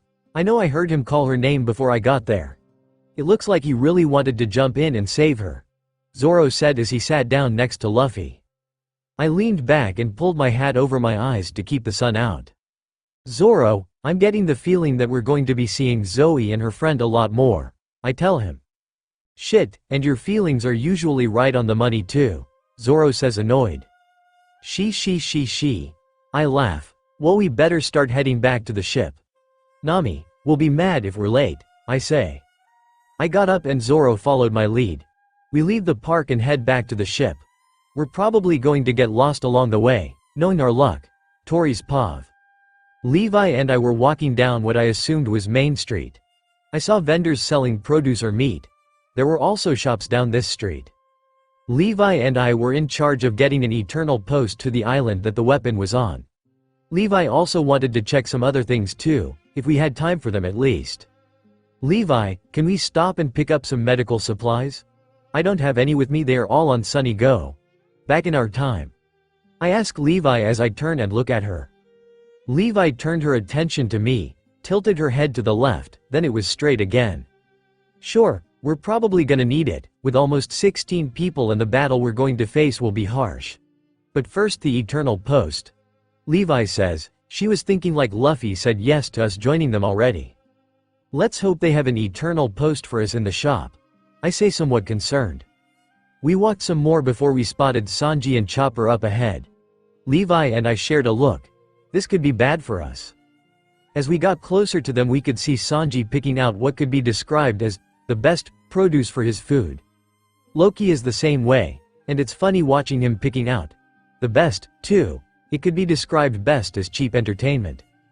Chopper was in his walking point form. This form looked more like a deer than his normal form. Chopper was probably going to help Sanji carry stuff back to the ship. We were just passing the duo when Sanji spotted us. Just our luck, I thought, sarcastically. Sanji will probably flirt with Levi for all I know. When Sanji saw Levi, he went into what I call awkward flirt mode, or AFM for short, since that is what happens most of the time when he is in this mode. Hearts formed in Sanji's eye, and his legs were doing that weird wiggly dance thing they did whenever he sees a pretty girl. How the hell can he do that? That isn't physical possible for a person to do that unless their legs were made out of jello or they were rubber, like Luffy or Zoe. But even so, I can never see Luffy or Zoe doing that. I thought, somewhat disgusted. Oh, what a beauty. I heard Sanji say from his spot next to Chopper. Then he walks over to us to flirt with Levi. "Oh, what a beauty. Are you an angel from heaven or a goddess?" Sanji says in that goofy voice he uses every time when he's in AFM. This is downright gross. Levi is his future daughter, I thought. Levi looks at me. The look on her face was priceless. It was clearly obvious that this grossed her out. But the look was priceless. It was a cross between disgust, mortified, and downright anger. The anger was probably for the fact that he is flirting and from what we know. Well, I guess I should warn the poor sap, I thought, trying to hide my laughter. I wouldn't flirt with her if I were you. You'll regret it in the future. I say as a warning. Whether or not he takes it is another story though. Sanji shot me an angry look. "Shut up, I'm talking to this lady," Sanji shouted back at me. Same old Sanji, I thought with a small smile. It was so long ago, I can't believe I miss Sanji's odd behavior. But it also saddened me that I was the only one who knew what their odd and old habits were. I may have only been with them for 5 years before most of them died. But I remember them like it was yesterday.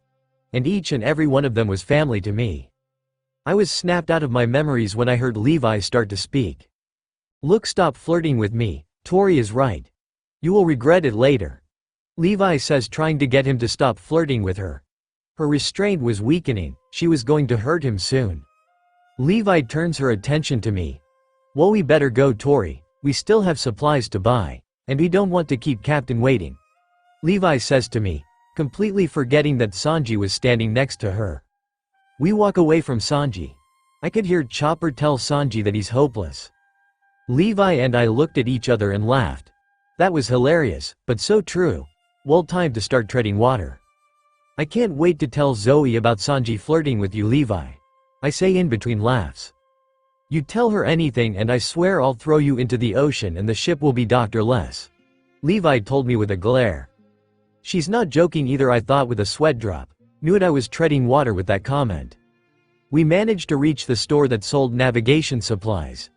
IDK with there is such a store, but in this story there is one. From the outside the shop looked small and not in very good condition, but looks can be deceiving once we entered the building.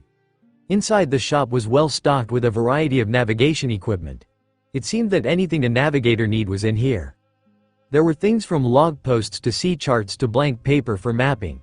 Hell, their selection of eternal posts was huge. I glanced at Levi. If it was possible her eyes changed to stars or something to that effect. OMG. This collection is amazing. Look, I don't have this one yet. Or this one, Levi said in pure glee. Little kid in a candy shop much? I thought with a chuckle. You don't see this side of Levi often. Look, they have the one we need. This is great, Levi exclaimed. This continued on for a while, with Levi still looking at all the eternal posts. Adelise, Pav, Loki, Yasop, Robin and I were all that was left of our group after Captain San, Roxas, Levi and Tori left. We were just standing outside of the forest. Not quite inside the village, but not inside the forest either. We could see the villagers walking about and whatnot. We just didn't know where to go. We didn't need to get anything. If we did, Sunny might end up overstocked, or something to that effect. So what are we going to do? Yasop asked. We all looked at each other. Well, we could always wait. Levi is in charge of getting us an eternal post. Tori will probably buy some medical supplies. And I can't buy food since we don't know how much the ship needs. Also, Sanji is in charge of that. We also don't know if this is going to work. Loki explained while he lighted up a new cigarette. Loki was pushing his limit with the smoking. That was his last one. He was probably hoping Levi would cut him some slack for today. It has been a very stressful day and it's only about 4-ish and it won't be dark until for another 5 or 6 hours. I looked at my other crew member that was with us. Yasop was stressed also. He was pacing back and forth. I myself was stressed with this. Maybe I should talk to Zoe about this later. I looked at Robin. So what do you suggest we do, Robin? I asked her. It was still weird to see the Robin from this time. She may be my mom in the future, but she doesn't give off that motherly aura that I feel in our time. I have a feeling it's going to be even weirder when I met Frankie for the first time since I was a little kid. I really don't know. If we walk around town we may run into my crew. And that will just add confusion to everything, Robin said with her arms crossed over her chest. But it's boring to sit around and wait. Yasup complained. He stopped from his pacing. I rubbed my temples. This is getting to be annoying. Tori's Pav, Levi was still looking at the eternal posts. She's been looking through them for the past 10 minutes now. And I was getting bored. I still had medical supplies to buy. We were able to find the eternal post we need. Levi, we don't have the time for you to search them all. We can always come to this island in our time if you want to continue searching. I'm sure it's still the same size. I tell her, somewhat annoyed. She reluctantly stops looking at them. She had the one we needed, but she also had 4 others with it.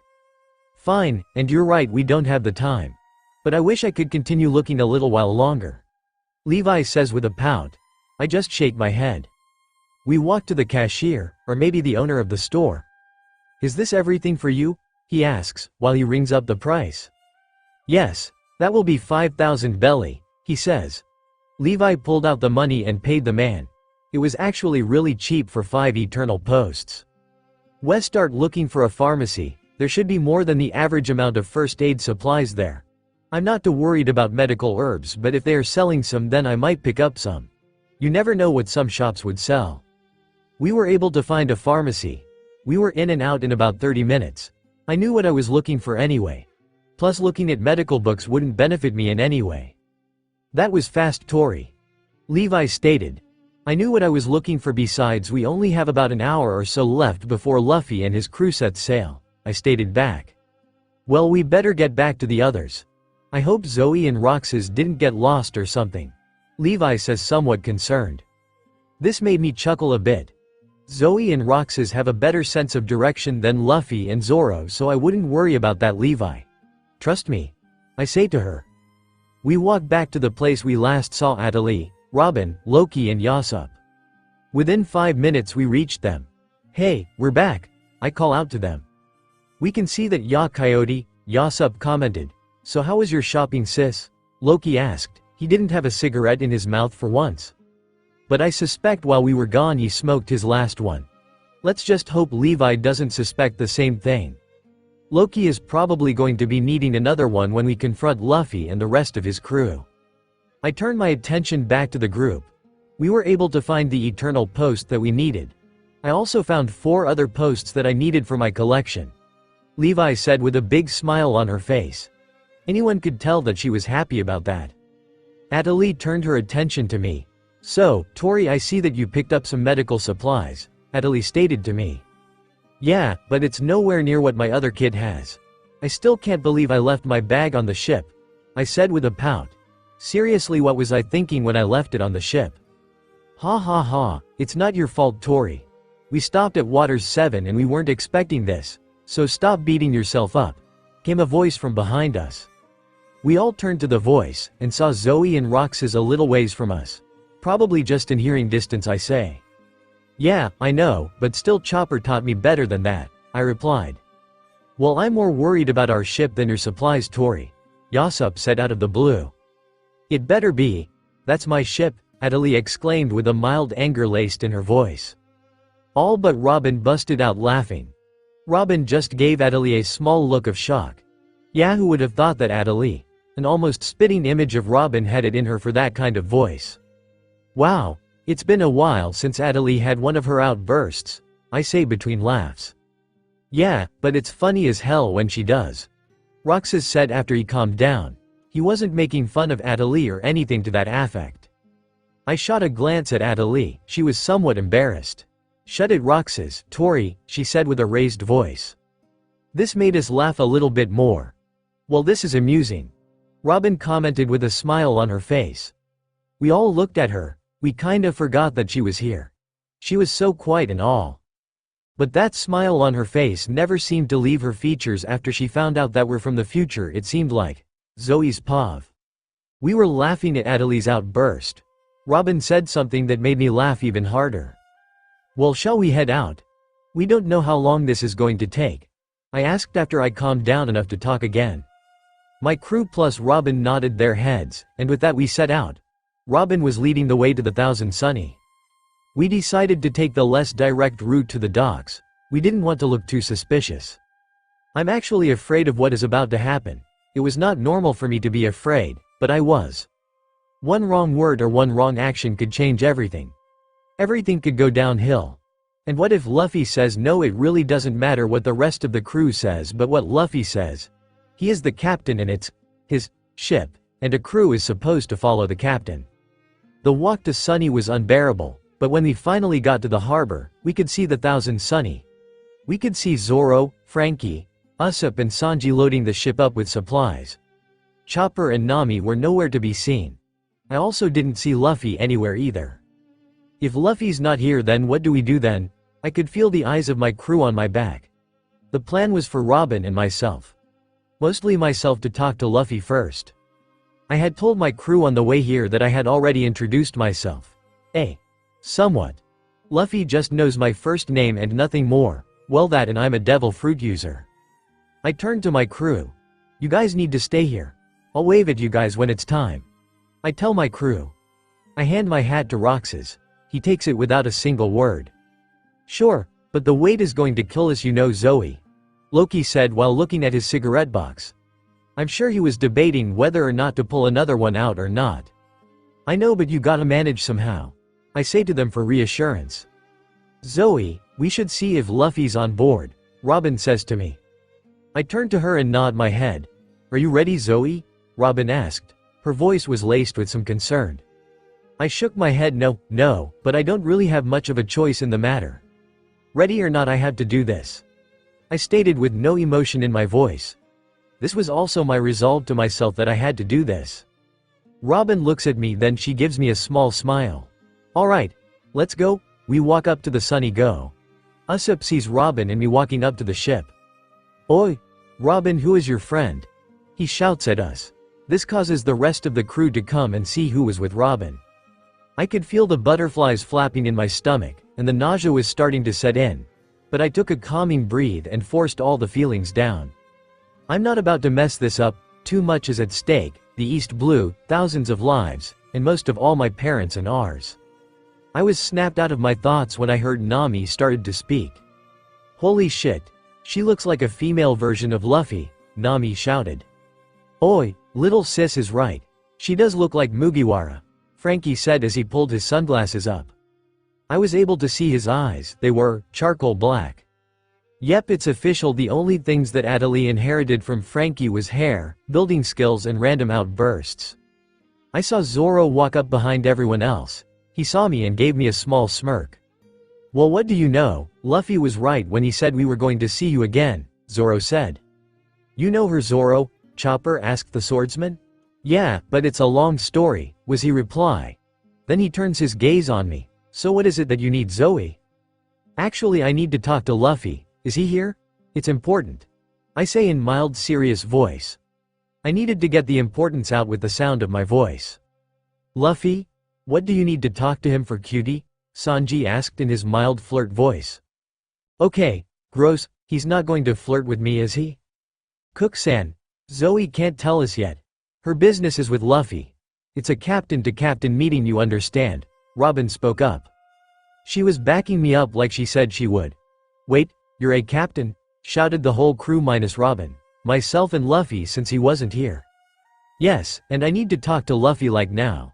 I can't stress how important that it is. I say, trying to convince them to speed this up. I think Luffy is in the men's quarters. Zoro, go get him, Nami told Zoro. Why'd I have to? Your voice is loud enough for him to hear you, Zoro complained. Tick marks started to form on Nami's head. What did you say? The orange-haired vixen shouted. Yep, I can see where Loki gets his temper from, but Zoro was already gone. I couldn't see where he went since I was still on the docks. It was common courtesy for another captain to never set foot on another captain's ship, if it was just a friendly meeting. The same rules don't apply when you're attacking another ship. Docked ships were not worth stealing from, besides I wouldn't steal from this ship. I could faintly hear Zoro and Luffy coming up on deck. A few seconds later I was able to see Luffy and Zoro. Oi, Zoe, I thought I would see you again. Zoro told me that you had to talk to me and that it was important? Luffy said in between yawns. I'm guessing that he just woke up from a nap. Yes, and may I come aboard? I asked politely. Robin was already making her way on board the ship. Luffy looked down at me and gave me his trademark smile. Sure, so what do you need? Luffy asks the oh-so-dangerous question. I look up at Luffy. Sorry, but can it be private? I'm a captain of a crew and the question is a captain-to-captain question.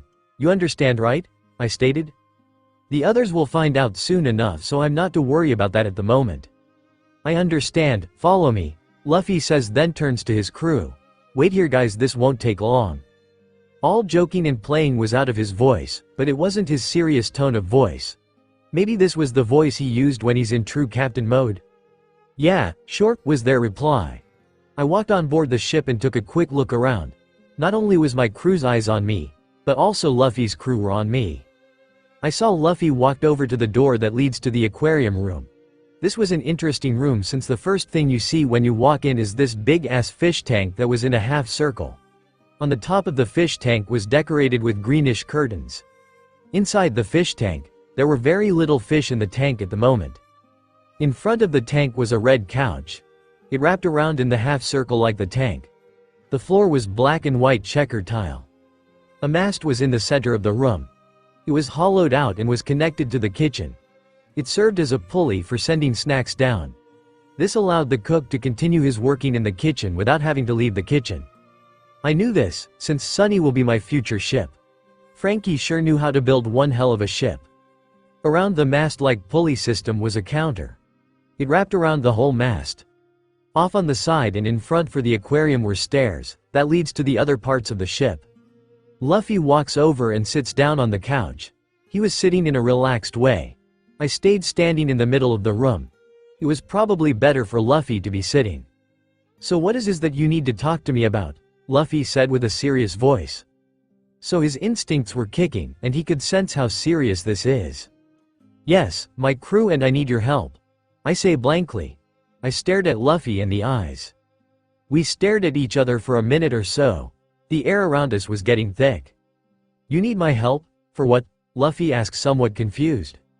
Yes, we need your help to save the East Blue. I wouldn't be asking you if I didn't need your help, I say with clenched fist. The look on Luffy's face was of no emotion, but it slowly changed as my words sank into surprise, worry and anger. What? The East Blue is in danger? How? What? Why? I don't understand, explain. Luffy asks so fast that it was hard to understand him and his voice was loud but not loud enough for the others outside to hear. Yes, the East Blue is in danger and any other islands that you've been members from. Hell, I even think Alabasta is in danger too. I'm not sure, but the marine that is doing it wants more than the islands. I think he wants you and your crew dead. I explain. I was shaking with rage, sorrow and other emotions that I couldn't even begin to describe. The look Luffy gave me was pure shock. He was standing by now and was stiff as a board. How do you know all this? He asked after my words settled in. I looked at him. I started thinking back on everything Darius has done. I was starting to shake from the core to the surface. I can't tell you, yet. I can tell you that your decision is the key to what I can and cannot tell. I say as tears start to form in my eyes. This guy, he took so much from me, my crew, my friends, and family. And he wants to do it all over again. I have so much to tell you and your crew. Robin only knows so much from her eavesdropping, but there is still so much she doesn't know. My composure was slipping. This was so hard. I'm standing in front of my dad and he doesn't even know it. My mom is nowhere near here and I just want to break down and cry my eyes out. I shouted in my mind. So my decision is the key. What I say will give me answers to my questions, like your hat and your friend's swords? And why you look like me? Luffy asked with his hat's brim shadowing his eyes. I was wishing for my hat now. I wanted to cover my tear-filled eyes from Luffy. I didn't want him to see me in this weak state. But I left my hat with Roxas. I blinked and the tears in my eyes left. You know about my hat? I was shocked and it showed in my voice. When you and your friend left, we saw them. Both Zoro and I knew something was strange about the two of you. But we became confused when we saw your hat and the white sword. Luffy explained. I stood still staring at Luffy. He saw them and never asked about them back then. Am I underestimating my own father on how much he really knows? This is so awkward and strange. Yes, those questions will be answered too depending on your answer, I replied. Alright. Luffy sat back down with his head bowed. Everything about him was in thinking mode, and from my mom's words was very rare. He was quiet for a few minutes, even if it was really only seconds, but the wait was killing me. Zoro's pav. I watched as Zoe walked on board the ship. The aura that was emitting off of her was one of seriousness, determination, and worry? Why does she need to talk to Luffy about, and in private too? Zoe had asked to talk to Luffy in private. It was a captain-to-captain meeting. I looked at my crewmates, everyone was confused, all but Robin it seemed. Robin seems to know what is going on. Once the door to the aquarium room closed, I turned to Robin. Okay, what is going on, Robin? You know what is happening, don't you? I all but demanded an answer from her. Robin looked at me with her mysterious cobalt blue eyes. Yes, to a degree. But I'm not obliged to answer. I promised Zoe that I'll let her explain. But whether or not she will explain is determined by Luffy-san's answer. So it's best that the subject is dropped for now. Robin replied in her calm and soothing voice. Robin, how did you find out about this? Nami asked.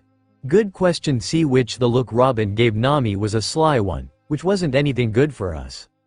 I saw them in the bar when we got something to eat. They left before any of you could see them. But I saw them. When we left the bar I went looking for them. I found and followed them. And that's all I'm going to say for now. Robin explained most of how she found out but not the entire story.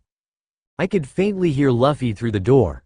Something Zoe said got to him it seems. I wonder what they are talking about in there, Usopp questioned. No idea, but it must be serious, Sanji said as he lighted up a new cigarette. I tuned out the crew's conversation. We were going to find out eventually anyway. I looked out to the docks. In the distance I could see a guy waiting. I was able to recognize him as Zoe's friend from before. He was probably one of her crew members. The rest of her crew must be close by. I couldn't see any of his swords on him. He must be hiding them. I looked back at the door that led to Luffy and Zoe. I was getting this feeling that the meeting was coming to a close. But more was about to happen, I just knew it. Zoe's pav. The wait for Luffy's answer was killing me. How long does it take for one answer? It felt like hours, but in all reality it has only been 2 minutes. I started to rock back and forth from one foot to another. I was never good at waiting, I get that from Luffy. If I could use my time powers to speed this up I would, I thought sarcastically. Luffy lifted his head and looked me straight in the eyes, then he stood up. I've made my decision, he declared to me. I looked back at him. I had managed to regain my composure while I was waiting. And it is? I asked with seriousness in my tone of voice, my face set in a blank look. I was downright nervous but I wouldn't let it show, not now. We'll help you, Luffy says with a similar tone of voice, but he was smiling. It was his face-splitting smile that he is famous for in my time.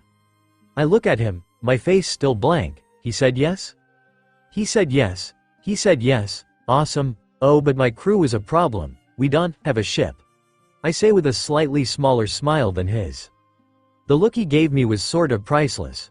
What, really, how can you not have a ship? Luffy asked, confused. I'll explain that later. I have a lot to tell you and your crew. But I hope you and your crew can keep an open mind when I explain things. So is it okay if we sail with you on your ship? I asked, somewhat embarrassed. Yeah, sure, I already said we'll team up and save the East Blue, Luffy says with a smile. He walks in front of me and looks me in the eyes. I look back at Luffy. He couldn't begin to understand how happy I was about his answer. We shake hands to seal the partnership. Then we start to head out, but Luffy stops before he opens the door. So how many are on your crew? He asks. I smile at him. There are only 7 of us at the moment, I tell him. Wow. Okay, you're just one smaller than my crew is, Luffy says while laughing. He opens the door and exits with me following close behind. When we get outside, his whole crew was looking at us.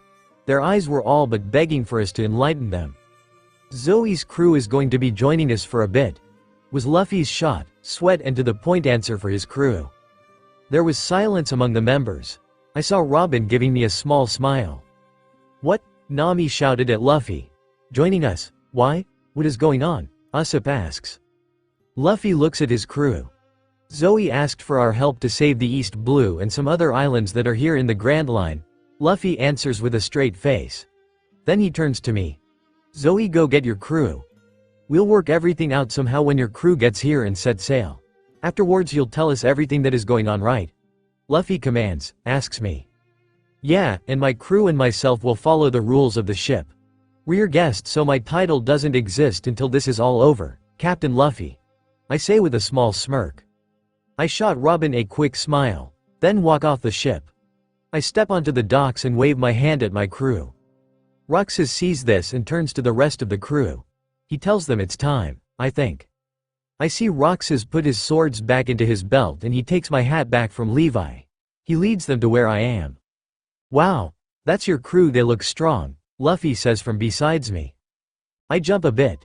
I wasn't expecting him to stand next to me so suddenly. Hey, yeah, don't startle me like that again, I tell him. He laughs and smiles at me. My crew reaches Luffy and myself. I turn to Luffy. Can you give us a minute? I ask Luffy. He smiles and pats my shoulder, then walks back to his ship. Thanks, I call over my shoulder to him. He just waves at me. When I couldn't see him anymore, I turn to my crew and give them my signature grin. We're all set. Buttfee's rules for his ship. While we're on board, I'm no longer captain, just Zoe. That goes for all of our titles too. My crew nod their heads in agreement. Now for the awkward part. So how are we going to tell them? Yasop whispers to me. No idea, we'll just go with the flow, I guess. I was afraid I messed the whole thing up for a while. But it worked out, I told them. I took my hat from Roxas when he offered it to me. I slung it around my neck. I didn't feel like wearing it on my head at the moment. Well, we shouldn't keep them waiting. We have a lot to talk about, Adelie says with her hands on her hips. Yeah, let's go. I lead my crew on board Sunny Go, where Luffy and crew were waiting on deck for us. We all stopped before Luffy's crew. I was in the middle and in front. Roxas was on my right with Loki on my left. Behind us the order was the following. Tori on the outermost left on Loki's side. Then it was Yasop, Adelie, and last but not least Levi on the farthermost right. I smile at Luffy and crew. Well, this is my crew, I say with a smirk on my face. The moment Sanji saw Levi, Adelie, and maybe myself, he went into what Tori forever calls AFM. We never saw Sanji in this mode, but between Tori and our mom's descriptions of it, I'm sure we can pick it out almost immediately. Sanji's eye changed to the heart and everything else that went with it. Oh, what beautiful ladies, Sanji exclaimed. He was about to continue but was distracted. Can it Romeo, Zoro and Roxas comment together? They both had bored faces on. Loki face palmed himself. Adelie, Levi and I had disgusted looks on our faces. Tori and Yasop were trying hard not to laugh. Luffy's crew weren't even trying to hide their laughter. Shut the fuck up, Sanji shouted. He couldn't call Zoro Mosshead because Zoe's crew member also said something and he didn't have a nickname for him yet. Okay, let's take this to the kitchen after we set sail, Nami says to us. Luffy and crew got the ship out to sea within minutes. It was actually really cool to see them in action. I wonder how it would have been if they were still alive in our time. We were all inside the kitchen now. The ship was out at sea and it was sailing in the direction of Fishman Island. We haven't handed Nami the eternal post yet. Each crew were on opposite sides of the kitchen. Sanji was making coffee or tea for some of us, while the rest of us were either drinking juice or grog. Okay, start explaining, you owe us answers, and now, the orange hair vixen all but demanded from us. We all look at each other. Loki lightly scratched the back of his head. He and Nami shared the same temper, while Levi had Sanji's temper. So I'm guessing is that he is somewhat embarrassed by this. But it's not the time to worry about that, they need their answers. Yes, I know. But I want you to keep an open mind, for what I'm about to tell you will be hard to explain. We also can't say some things for the fear of changing things too much. I tell them with a straight face. Okay, all you're asking of us is to keep an open mind? Chopper questions. Yes. Levi answered Chopper with a smile. We can do that, but the last part is hard to understand, Frankie says, after finishing off his cola.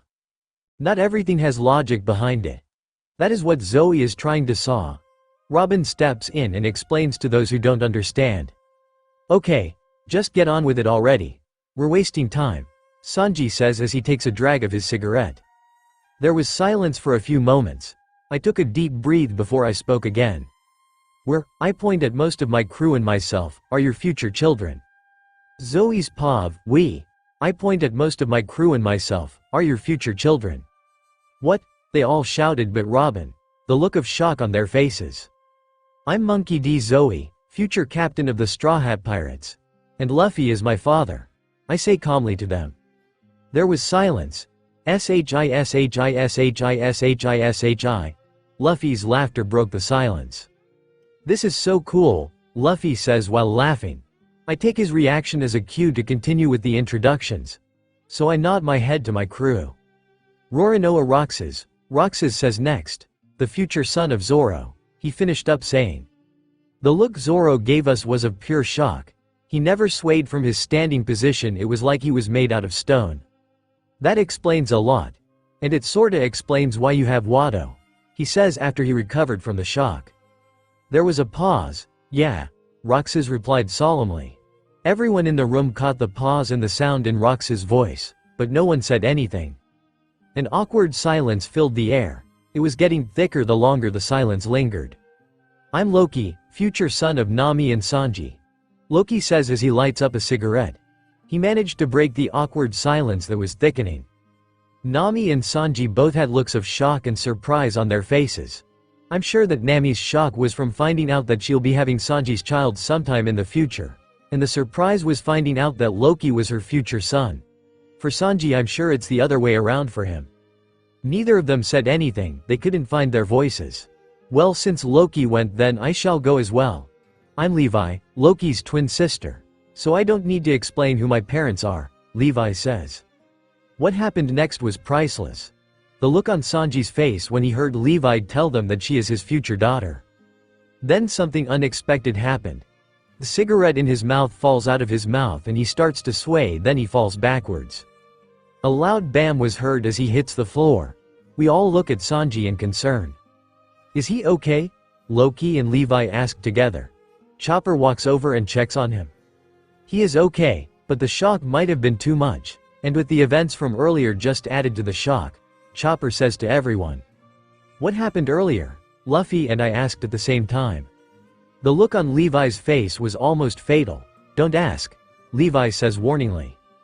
Nami gives Levi a knowing look after she recovered from the shock. Thinking back from everything our moms told us, it shouldn't be that hard to figure out what happened then.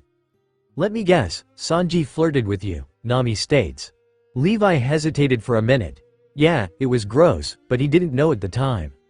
Nami just glared at the unconscious form for Sanji, then she looked away from him. Let's leave him, continue on. Nami commands. So he left him. Usopp fixed his goggles on his head. I'm Usopp, the son of Usopp and Kaya, Usopp says quietly. I was kinda expecting Usopp's reaction to the news, so was everyone else I think. Usopp seemed to have some sort of heart attack I think. The shock was too much for the poor guy. Then Usopp fell forward and smashed his nose against the floor of the kitchen, thus breaking it. Chopper rolled him over and bandaged up Usopp's nose. We left him there like we left Sanji earlier. Speaking of Sanji, the poor fool was finally regaining conscious. Oh, you're awake? Loki deadpanned, did you sleep well? The smirk on his face told you he was trying to get on Sanji's nerves. And it's working I think, shut up, Sanji shot back at Loki. Loki just continued to smirk. He was having fun picking on his future dad I guess. Don't start it you too, Nami and Levi say at the same time. There seems to be a lot of unison talking going on right now for some reason. Their tone suggested that they weren't in the mood, and the main explaining hasn't even started yet. Oh boy, Nico Atali. Atali continued, never missing a beat. Robin and Frankie are my parents. There was silence among the parents-to-be. Oi, Frankie sputtered out. He pulled his glasses up and it revealed his eyes to us. Luffy's whole crew was looking between Robin and Frankie trying to see a connection, then they shook their heads. They couldn't see one also. I let out a sigh. I turned to Tori, the last one to introduce himself. I gave Tori a look, and he nodded his head in agreement. I'm Tori, I'm not related to anyone on this crew, but I did learn medicine from Chopper. Tori says while lightly scratching the scar on his face, a habit of his. Luffy's crew looks at us funny. They don't say anything for a few minutes, the silence was getting annoying. It's hard to believe you, but somehow we can, Usopp said. He woke up just before Tori introduced himself. We don't have to introduce ourselves, but what are you doing in the past for? Nami asked. To save the East Blue like Zoe asked me earlier, Nami. Luffy says to Nami. I know that, but how do you know? What info do you have? You know questions and answers to those questions. My crew looked at one another. It was another one of our silent chats. Atali and Zoe, you guys have to explain. Where do we start? The stuff we know or the first time the weapon was used? How about letting them decide? Zoe's pav. I let out a sigh. I probably looked worn out, to everybody. Where to begin? There is so much to tell. Ask us something, but don't ask about dreams, we won't tell. I tell them. We wouldn't have asked you anyway, Luffy said with his trademark grin. I smile at him. Robin looks at us, then at her crew. Then she turned back to my crew. What are we up against? What makes our enemy so powerful? You need our help. What is this enemy capable of? How did he get to the past? And what happened to our group in your time? These are the questions we want answers to. Robin listed off questions. Sadly, we have the answers to every single one of them. But the tricky part was telling them what happened without changing the future in the process. Our parents looked at Robin. There was a look of confusion on their faces. Robin, what do you mean by, what happened to our group? Usopp asked cautiously. It's just something I overheard when I was eavesdropping. It's more of a question that I want an answer to, Robin said. Usopp said with uncertainty. I sigh. Well, time to start explaining. Oh boy, fun, our enemy's name is Darius. He is a future Marine in this time, but in our time he is the rank of Commodore. He commands over 20 ships, known as the Marines' Black Op Unit. Each ship has about 500 men on board. The Black Op Unit was created to capture your future selves.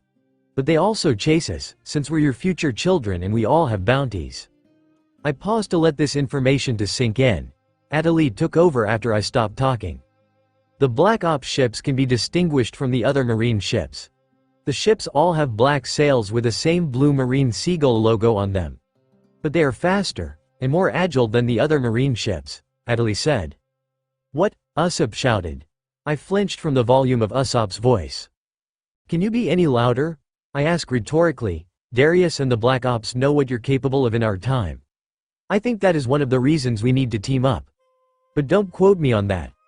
I have no idea what Aura is thinking. I say to them. Aura? Who's Aura? Luffy asked. Aura is the time dimension witch. We'll tell you more later. Let's leave the new questions till last. Alright, Tori said.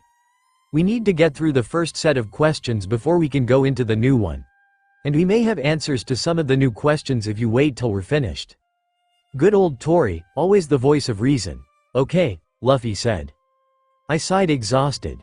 Okay, let's continue. This is taking longer than it should be, Atali said while crossing her arms. Okay. Darius is heading to an island called Akuma. It isn't that far from where we are now, but it is still a few days away. I turn to Levi, right Levi? You're right to a degree, Zoe. We're about 5 days away from the island. Oh, that reminds me. Levi stops talking and starts to dig through her bag. Found it. Levi exclaimed.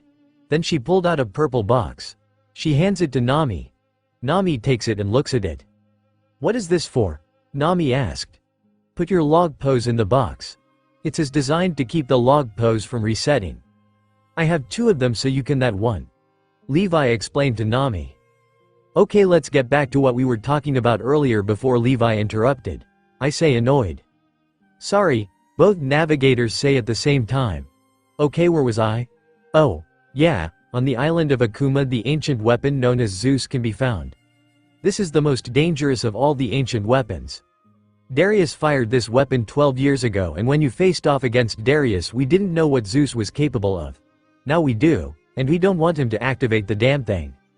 So you saw what this thing can do firsthand? Usopp asked us. Yes, Atali, you know more about Zeus than I do, so you explain. I inclined to Atali. Zeus is the most dangerous weapon. It took a while, but we were able to find out that this was the original weapon from those times, Atali said to them.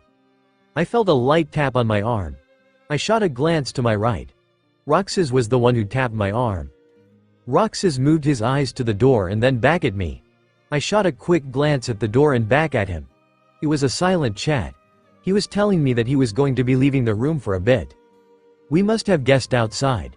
I shot him a look that said, "All right," and went back to listening to Adelaide telling them about the weapon. Pluto and Pluton were created after this weapon and they were made with limitations. Zeus is so powerful that it can destroy islands. It was also what made most of the islands that we know of today, Adelaide finished.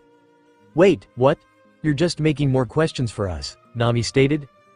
"Can you tell us more about Zeus? I would like to know more," Robin said. Her voice was lightly laced with curiosity. "Sorry, I can't tell more than that. We promised that we wouldn't give dreams and other information away that would change the future," Adelaide said apologetically. "I see, that's too bad that you can't tell us more. But I guess it can't be helped," Robin said, almost disappointed. I smiled apologetically to Robin. We would tell her more but we couldn't. No one seemed to have noticed that Roxas was no longer with us. "Okay, what else is there to tell you?" I thought out loud. "What happened to us after our fight with Darius and Zeus?" Zoro asked. I gave them a false smile. Time for them to know the truth of the battle. Every one of my crew members excluding Roxas looked down. There was confusion written on Luffy's group faces. I pulled my hat over my eyes. Luffy gave the order to Nami, Robin, Nikki and Kari to take us kids and get out of there. We were taken back to the ship and the anchor was raised. We stayed close enough to the island to still be able to see what was going on but not close enough to be in danger. Zeus was destroyed but at a price, I said with my hat covering my tears. The look on Luffy's crew faces said it all. They figured out that the boys never made it through the fight alive. There was a moment of silence. Nobody could bring themselves to say anything. "What happened afterwards?" Sanji asked slowly, breaking the silence that lingered around us. After the fighting stopped, Nami, Nikki, Robin and Kari made their way back to the battlefield. Kaya was in charge of looking after his kids. They were able to recover your guys' bodies and then they sent them out to sea. They also kept your weapons, they couldn't bring themselves to part with them, I guess, I said sadly. "Wow. I can't believe that was what happened," Usopp said in disbelief. He put his finger on his nose and it pointed upward when he did that. "Nikki and Kari are Roxas and your moms, right?" Nami asked once she recovered. "Yes, I can't tell you more than that," I said solemnly. "Speaking of Roxas," Chopper said looking around, "where is he?" Everyone but me started to look around the room for him. "Where did he go? He was just here a minute ago," Luffy asked. This was the first time he spoke in a while. "Outside," I stayed, not looking concerned at all. "Outside, he didn't want to hear you telling us the sad truth?" Frankie questioned. "Nope, he went outside when Adelaide was telling us about Zeus. He said that we had guests outside and that he was going to greet them," I said like it was nothing new. What do you mean by that?" they all shouted. "Ahhhhhhhhh," screaming came from outside. It was followed by the sound of falling bodies as they hit the ground. "Geez, he sure does live up to his nickname, doesn't he?" Loki commented. "Yep," I chipped in, smiling from ear to ear. Glad the conversation is off that depressing topic. "What nickname? What is going on out there?" Luffy asked. "Well, we better check and see if he needs help," Tori says as he opens the door for everyone. Once we were outside, we saw the carnage that Roxas caused. I could hear a faint whistle from someone behind me when they saw the scene before us. Before us were bodies, and I mean bodies. There had to be about 50 of them altogether. They were alhi deck. Their blood was soaking the deck, making it a crimson red. The deck needs to be washed now. Roxas was standing in the middle of the carnage, his back to us. In both of his hands were his cursed twin blades. Well, that wasn't much of a challenge. I was hoping they would put up a better fight than that, Roxas said, disappointed as he was sheathing his blades. "Wow. How did he know that there were pirates out here in the first place?" Nami asked, dumbfounded. I smile at her. Roxas' nickname is Silent Demon, I tell her. Roxas always knows when someone is sneaking around. You also can't sneak up on him either, Levi said while putting her hands on her hips. Roxas turned around to face us now. His face held boredom. "Sorry about getting blood all over the decking, but I didn't think you wanted the ship to be destroyed either," Roxas said casually. "Nice one, Roxas," I shout to him. He just smirks while I grin. "Great, now my super ship is all dirty," Frankie shouts. We all laugh. Zoe's Pav, Sorry about getting blood all over the decking, but I didn't think you wanted the ship to be destroyed either, Roxas said casually. Nice one, Roxas. I shout to him. He just smirks while I grin. Great, now my super ship is all dirty, Frankie shouts. We all laugh. It had taken us about 10 minutes to clean the bodies off the deck. We ended up throwing them back onto their ship, that was attached to the Sunny. Now all that was left to do was mopping of the deck. Great, now it's time for cleaning up the blood, Usopp complains, then he turns to Roxas. Couldn't you have sliced them up a little less messy? Roxas looked at Usopp with an expression that said, "Ah no. What did you want me to use? The back of the blade? The only one I can use the back of the blade with is Watto. My twin blades only allow me to cut, not the other way around." Roxas explains to Usopp. Then why didn't you use Watto? Usopp asked. Faster using 2 sword style than 1 sword style. And they didn't deserve the 3 sword style, Roxas said offhanded. I give up, Usopp exaggerated, throwing his arms in the air. It was quite amusing watching the scene. Let's clean up the blood before it stains the wood, Adeli said offhandedly. Right. We all said at the same time. So we pulled all the mops and buckets out and started the drooling task of mopping the deck. Mopping the deck didn't take that long since there were 13 of us doing it. Sanji and Loki couldn't help since they had dinner to make.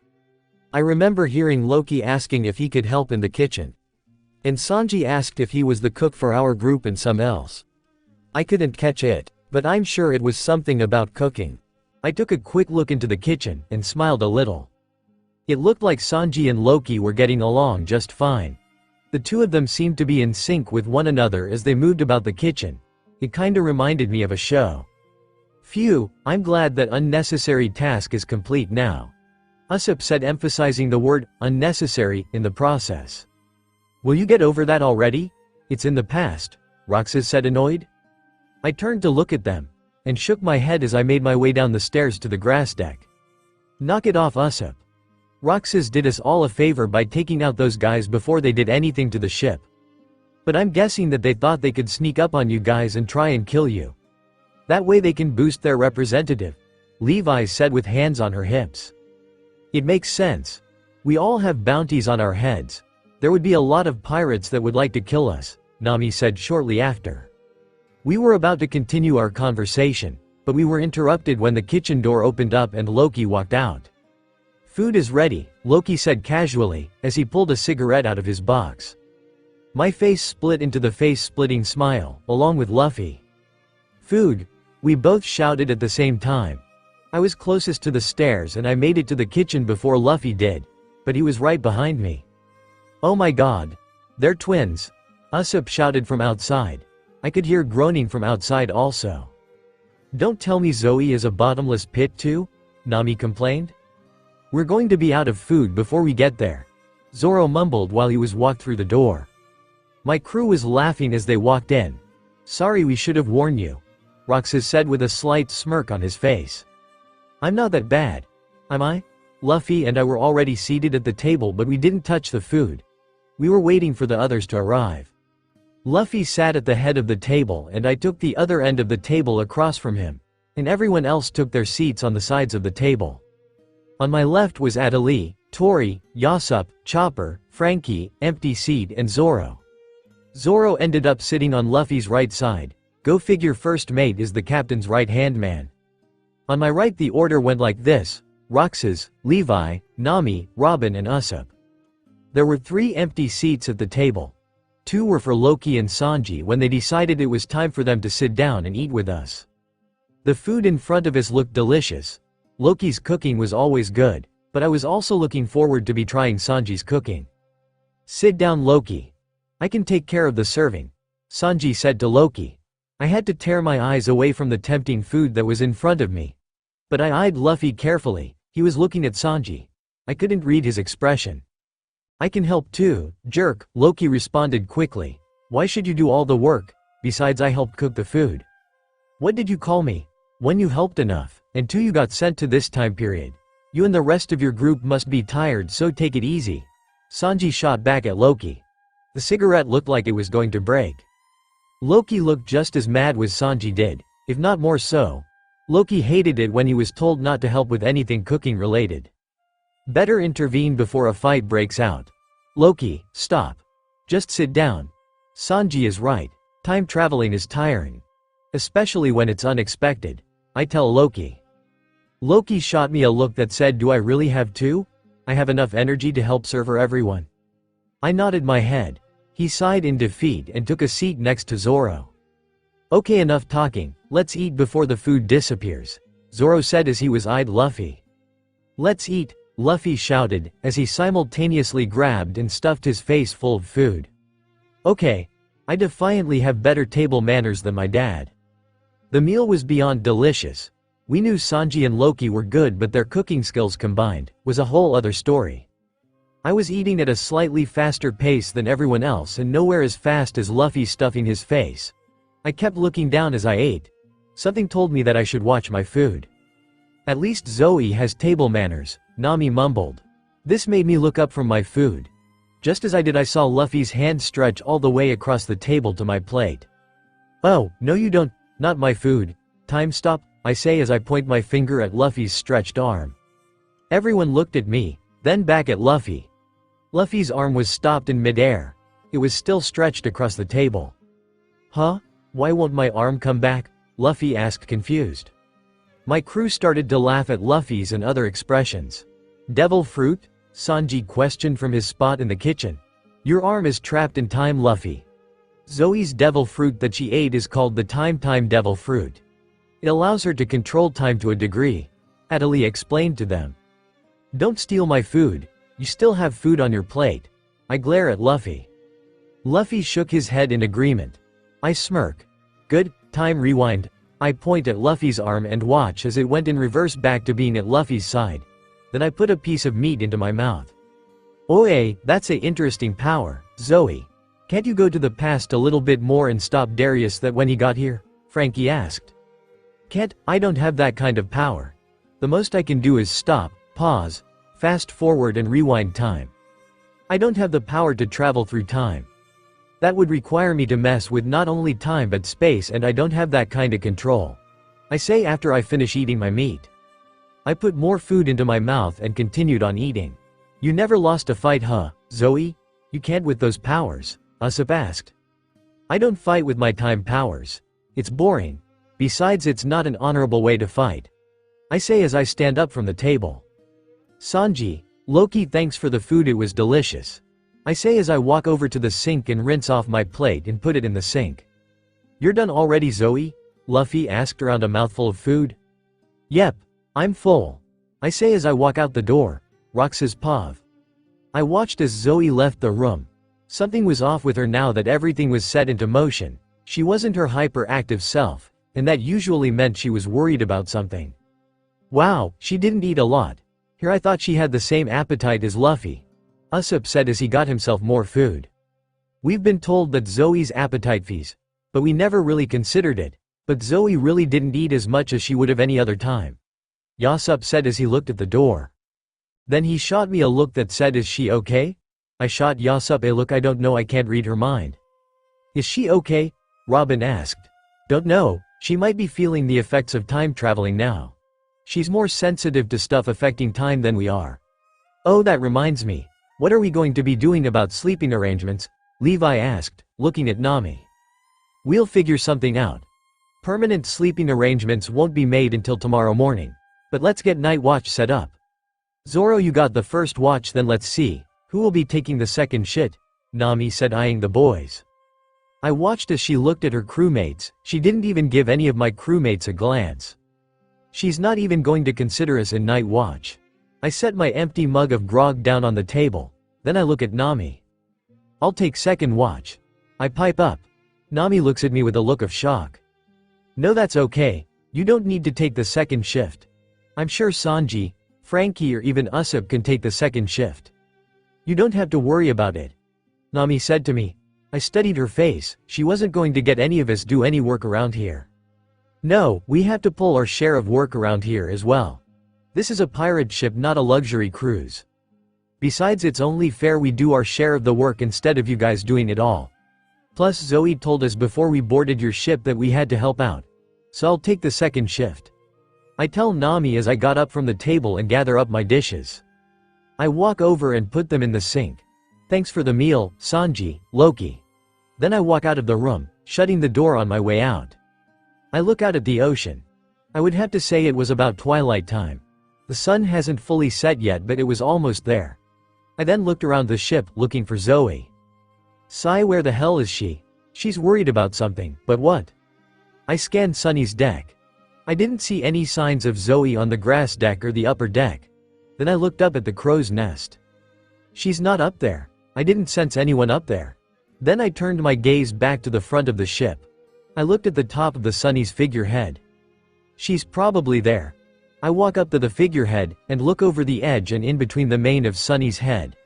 I spotted Zoe sitting cross-legged on the figurehead. What's up? You're not your usually hyper self. Mind telling me what has you bothered? I ask my captain. I rest my head in my hand as I looked at my captain. Zoe looks over her shoulder to me. I'm just thinking. About what? Thinking and worrying are two different things, y'all, no. I tell her. I lift my head up off my hand and turn around and look up at the sky. I swear I could hear her grin. I'm worried about her. Knew it, she was worried. She can take care of herself. But it's surprising that she isn't with us. Everyone else is here but her. But I think that is what Aura wanted. I think Aura has other plans for her. I say, still looking up at the sky. I think you're right, but I still worry about her, Zoe said, with worry in her voice. I smile a bit. Rox's pav. I sat up in my hammock. I blinked my eyes a few times to let them get focused to the dim light that was coming through the window.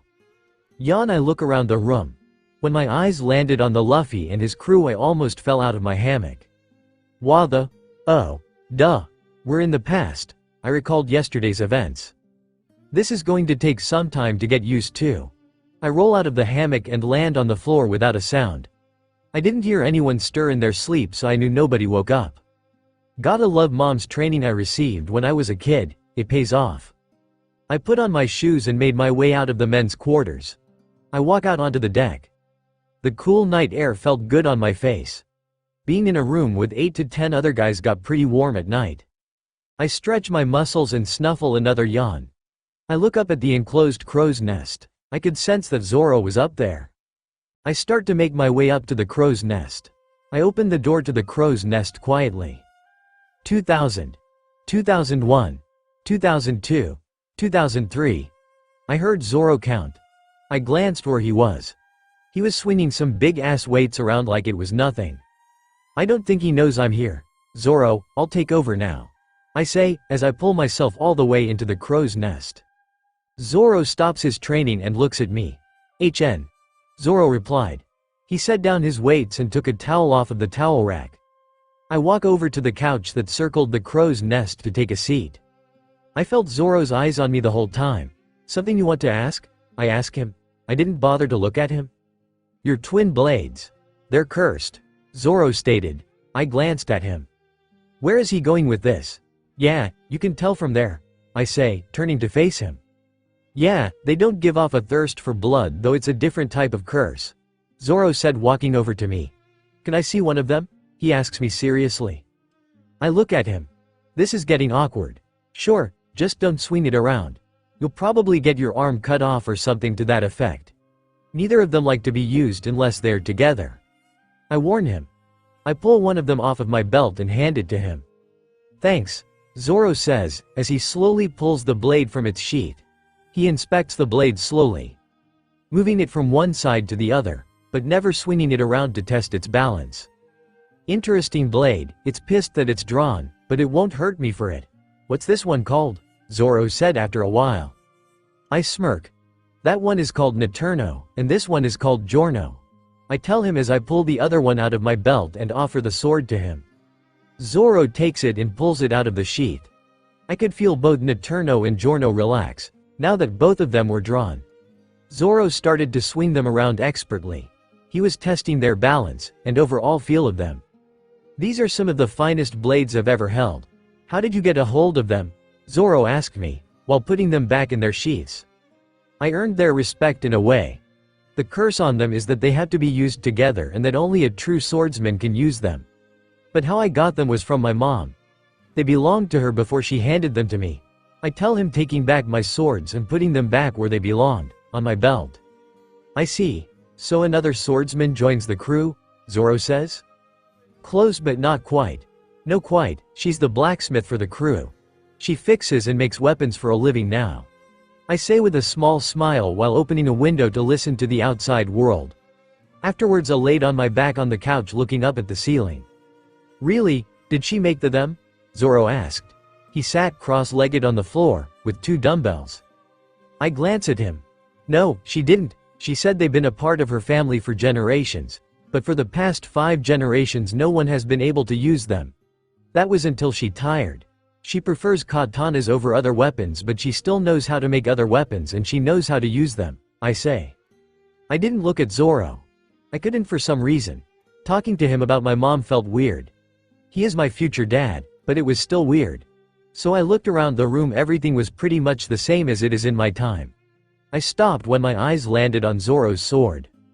Wado Ichimonji, Kitetsu 3, and Yubashiri. He doesn't have Shusui yet. And something is wrong with Yubashiri. Is something wrong with Yubashiri? I ask, never taking my eyes off of Yubashiri. I hear the sound of the dumbbells clings against the floor as Zoro putting them down. Yeah, it's broken. No blacksmith in Waters 7 could fix it. I don't have another sword either, so this upcoming fight is going to be interesting without 3 swords. Zoro said, walking up to his swords. He picks up Yubashiri and pulls it from its sheath and shows it to me. I sit up and stare at the sword. That's the worst thing that could happen to a sword. Yubashiri was in a sad shape. The once shiny blade was rusted and 2/3 of the way gone. Whoever did that needs to die. I can see why no blacksmith in Waters 7 could fix it. I say, still looking at Yubashiri. Yeah, it's hard using Santoryu when you only have 2 swords. Zoro said, putting Yubashiri away. Then he gathers up the rest of his stuff and puts it all back on. If only we were told we were going into the past, I could have gathered my backup swords. If I knew I was coming to the past, I would have gave you one of my backup swords for the time being. I say, looking out the window. You have backup swords? Zoro asks. I turn to look at him, and smirk. Yeah, I have Kitetsu 3 and Shusui. You will get Shusui in the future. I say to him. Zoro gave me a weird look. If I had to guess, it was shock or surprise. Really? Zoro questions. Yeah, I was using them before I went back to the island that I lived on to get them checked out by my mom. Then she handed me Naturno and Giorno, so I used them more than the other 2. I say, shrugging my shoulders. I see. She's the best blacksmith in the world then? Zoro asks. I think so. She never tired to be the best blacksmith, she just wanted to make a sword from the rarest and strongest metal in the world, known as the red onyx. I say, uncertain about the way this conversation is heading. It'll be interesting when I met her. Well, time to sleep. See ya in the morning. Zoro says as he makes his way down from the crow's nest. Well, that was interesting to say the least. I smiled a little. Even though it was short, I got to spend some time with my dad. Loki Pav. I walked into the kitchen with a yawn. I ran my hand through my spiky goldenrod color hair. In the process, I made my sunglasses fall off my head. Well, morning. Looks like you slept well. I catch my sunglasses before they fell on the floor and hooked them on my shirt. Then I looked at the person who spoke. It was Sanji. Morning. So what are we making for breakfast? Oh, and I'm helping from now on in the kitchen. I said to Sanji. I head over to the sink and wash my hands. Yeah, I hear ya. We have to have breakfast ready before everyone wakes up. Sanji says, gathering a few pots and pans from their respected places.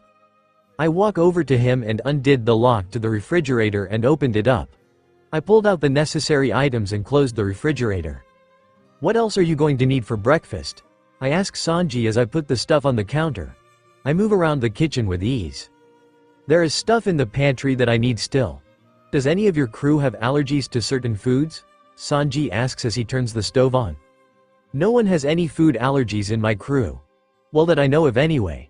I say as I put the spices on the counter next to Sanji. Alright, let's get started, before the others wake up, Sanji says as he starts washing the vegetables. I take the washed vegetables and start slicing them up. We stayed quiet for the longest time. So, you picked up on my cooking skills? Sanji asks as he stirs the food. There was a cigarette hanging out of his mouth, unlit. I glance at him. I gathering the supplies tea ask about the all blue and we're good.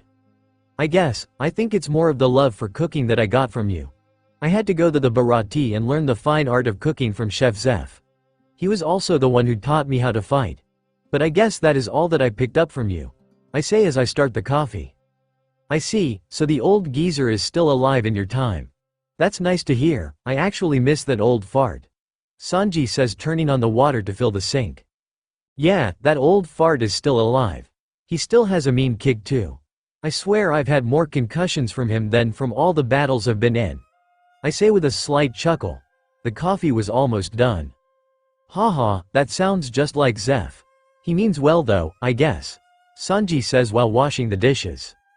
I finish making the coffee and move over to help dry the dishes. So I'm guessing Levi learned navigation and thieving from Nami Swan? Sanji asks. Navigation yes. Thieving not so much. She's good at making wagers but stealing not so much. I say chuckling a little. We finished the dishes from cooking. Now it was time to set the table for breakfast. So there are 15 of us. Sanji says as he pulls the plates from the cupboard. I walk over to the drawer with the silverware in it. It would be 16 if she was with us. I wonder what happened to her. Yeah, I say grabbing the silverware and bringing it over to the table. I started to set the appropriate silverware on the table. So what does everyone on your crew drinks? Sanji asks opening the cupboard with the cups in it. Atali and Tori drink coffee. Roxas will drink grog during lunch and dinner but never with breakfast, so he either drinks plain milk or green tea. Levi, and I usually have green tea. And Yasup and Zoe usually have orange juice.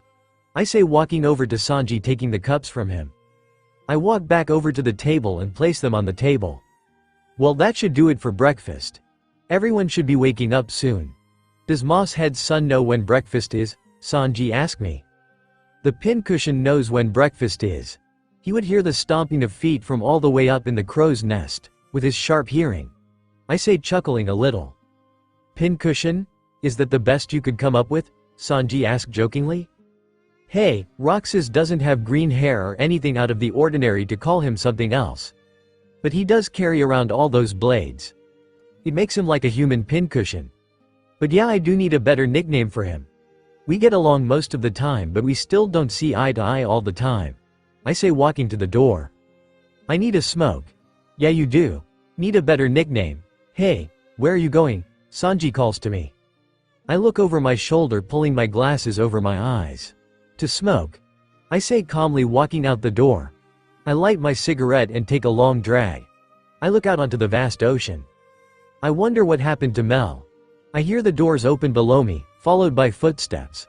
I look over the edge to see everyone walking out of the sleeping quarters. I quickly shoot a glance up at the crow's nest to see Roxas making his way down. I put out my cigarette and make my way back inside the kitchen. Time to eat and start a new day, Atali's Pav.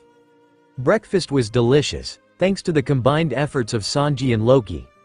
Luffy tired to steal food from Zoe again, which ended up in him getting his arm trapped in Zoe's time powers yet again.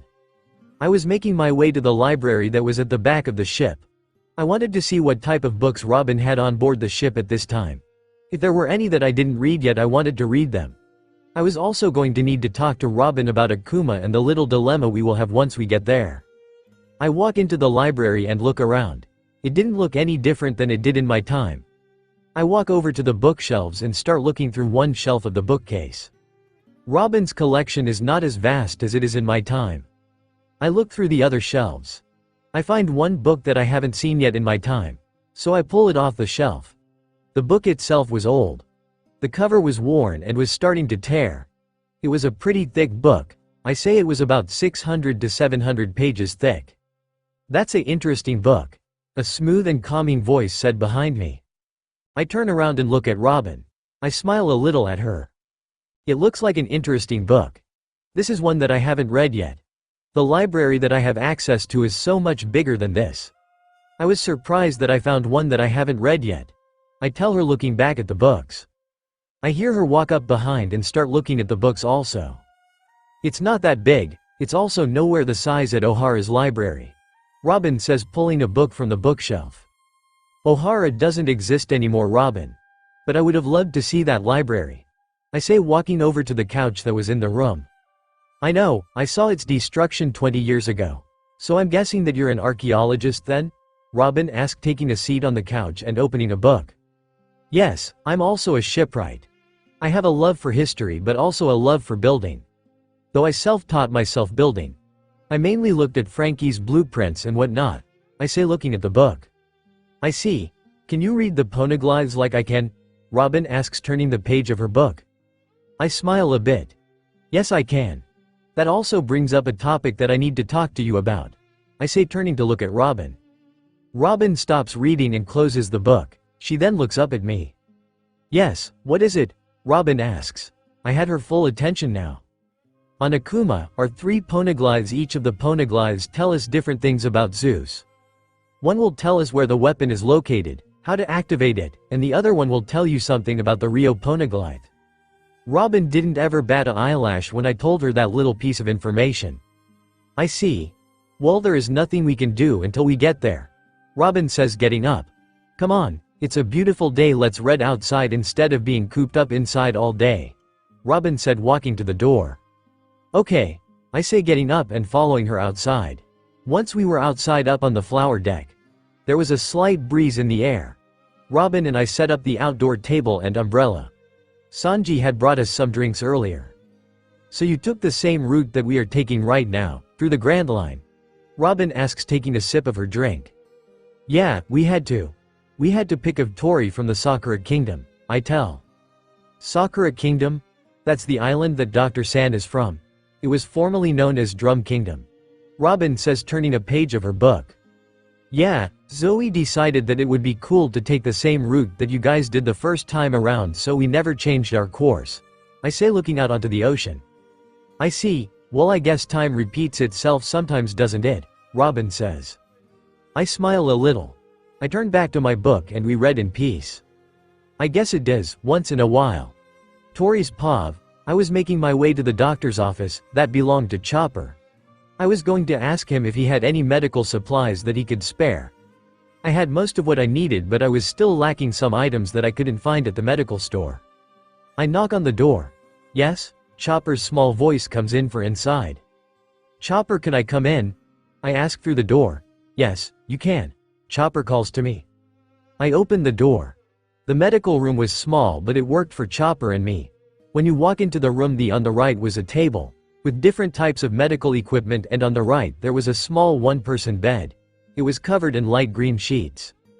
You need something, Tori? Chopper asks from his seat. I smile a little. Yeah, I was wondering if you can help me with some of my medical supplies. I ask, taking a seat on the bed. Huh? Okay. Chopper answers, scratching the back of his head. I show him my bag, from what I bought on the island. You have an incomplete medical kit here, and you're a doctor looking through my kit. I know, it's not complete. I ended up leaving my medical bag on our ship back in our time. I just picked this stuff up at the island that we were on. This is why I asked for your help. I tell him.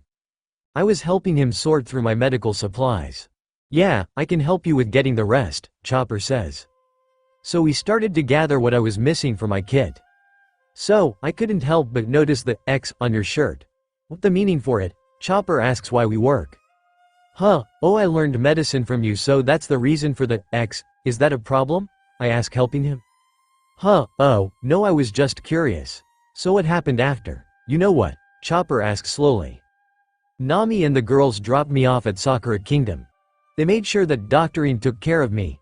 They exchanged phone numbers and I was able to stay in touch with Nami and the girls. I say. Doctorine is still alive in your time? Chopper asks, his eyes shining a little. I grin a little. Yep, she's still crazy as ever. She's over 150 now. I swear she's never going to die. I say with a slight chuckle. Hee. That Doctorine for yeah. I'm glad that she is still safe in your time, Chopper says. We stay quiet for a bit while we finish up my bag. Say, Tori, last night while you guys were explaining you mentioned 2 more crew members. Chopper asks, looking at me. Oh, you mean Kari and Nikki? Yeah, they will be future crew members. I say, putting stuff in a bag that Chopper was letting me use. Yeah, what are they like? They will be Zoe and Rox's moms, right? Chopper asks. Yeah, Kari is Zoe's mom. Kari is probably the only female that could understand Luffy's crazy antics and not flip out. She's nice also, she took over being captain after the incident. She's the one that made the decision that they should split up, so that the Marines couldn't find them. And Nikki is Rox's mom. Nikki is, to put it simply, the only woman that is as insane as Zoro is. Nikki took over being the first mate of the crew. It made sense, she and Kari have been friends since they were teens. Nikki is also an amazing blacksmith, but that wasn't what she always did. She had another occupation, along with blacksmithing. But she preferred being a blacksmith over her other occupation. I say, looking out the window. What did Nikki do other than being a blacksmith? Chopper asked curiously. I don't know if it's my place to tell you that. You should ask Roxas that question. I tell Chopper. I get up from my spot. Okay, I'll ask Roxas. What was Kari's job on the crew? Chopper asked, jumping to the floor. I looked down at him. She was intelligence or a spy for the crew. She's able to gather information better than Robin can. I say, walking to the door. Oh, I see. Well, we better go. Lunch should be ready soon, and if we don't get there before Luffy and Zoe, we might not get any food. I say with a slight chuckle, as I open the door. Yeah, we walk out of the medical room, shutting the door behind us. Being able to talk to my mentor again is nice. Levi's Pav. I walked out of the kitchen. After lunch, I headed to the girls' room. I needed my bag. I walked into the girls' room, grabbed my bag that was sitting next to the bed. I opened it up and started to pull stuff from it. I pulled out some rolled up maps. I heard the door to the room open. I paused from my search to see who it was. It was Nami. I smile a little at her. Nami smiles back and walks over to her closet.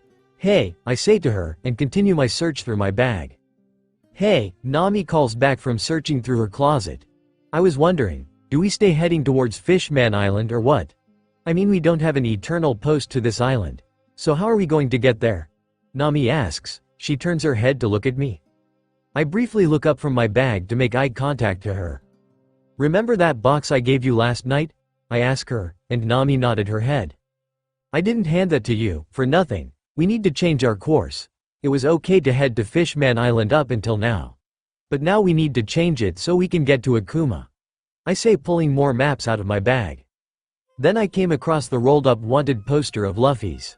Oh, I forgot that I had this. I comment about the poster and put it off to the side. I hear Nami's heels as she walked over to me. I felt the bed sink as she sat on it. I look up at her.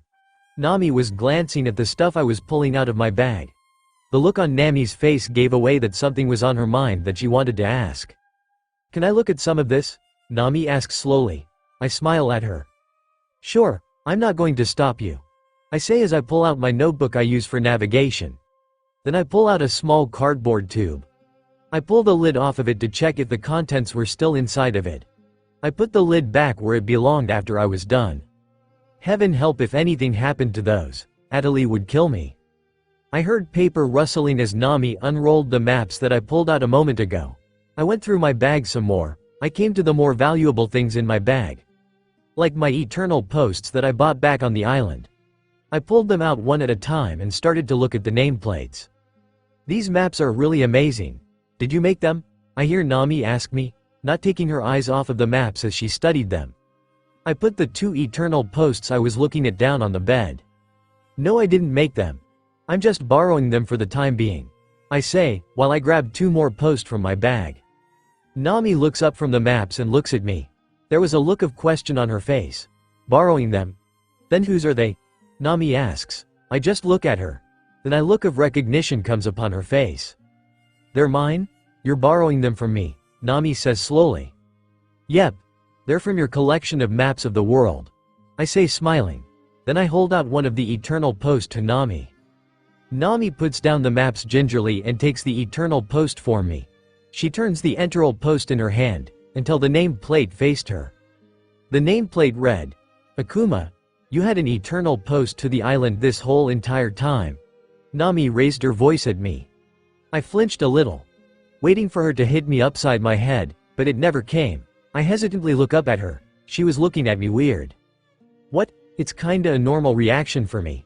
You raise voice, I flinch and wait for pain to come to my head. I say, with a slight pout. What do you expect? You're my mom. Oh, let's go. We need to get on the right course if we're going to make it in time to stop this guy. Nami say, getting up from the bed. Sigh. I really did think she was going to hit me for a second. Damn, Nami needs to work on her temper. I get up from the bed. I put my bag on the bed. I would clean up my mess before bed anyway. I follow Nami up to deck. Get your asses out here now, Nami yells. We hear the pounding of footsteps coming from all over the ship. We watch as everyone come to the main deck. What it is, Nami? Luffy asks, while his hand was on his hat. We need to change our course, stupid. Up until now we've been heading towards Fishman Island, not Akuma. We need to turn the ship to the starboard side, now, Nami commands as she looks at the Eternal Post. We watched as most of Luffy's crew got to work on changing the ship's direction. My crew barely did anything. Well, we couldn't. Luffy's crew got this down to a T, and we would just get in the way. Okay. We're on the right course now. Nami shouts as she lines up the ship's direction with the Eternal Post. I didn't know that you had an Eternal Post to the island, Nami? Luffy asks. It's not mine, it belongs to Levi, Nami answers. Oh, Luffy replies. Everyone went to do their own thing now. I turn around to head back to the girls' rooms to clean up my stuff. I hear Nami fall into step next to me. I can still look at the maps, right? Nami asks. Yeah, you can, I say, as we walk. You don't need my permission to look at your own maps, Mom. Adelise Pav. I walk around the hull of the ship, seeing if there were any differences to the ship from my time and now. From what I could tell, there were none. I walked around until I came upon Usopp's workshop and Frankie's workshop. I bit my lip a little bit. Just a few minutes ago I went to Levi to get my blueprints from her. I was debating whether or not to show them to Frankie. I never made a ship before. Sure, I made little boats like dinghies and such. But those are easy to build.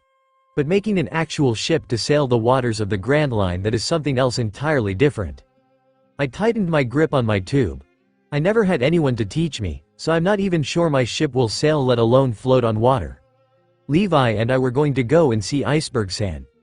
I was going to have him check over my blueprints and everything else. I already bought the wood for the ship. Adam's woods, the same type of wood that the Thousand Sunny is made out of.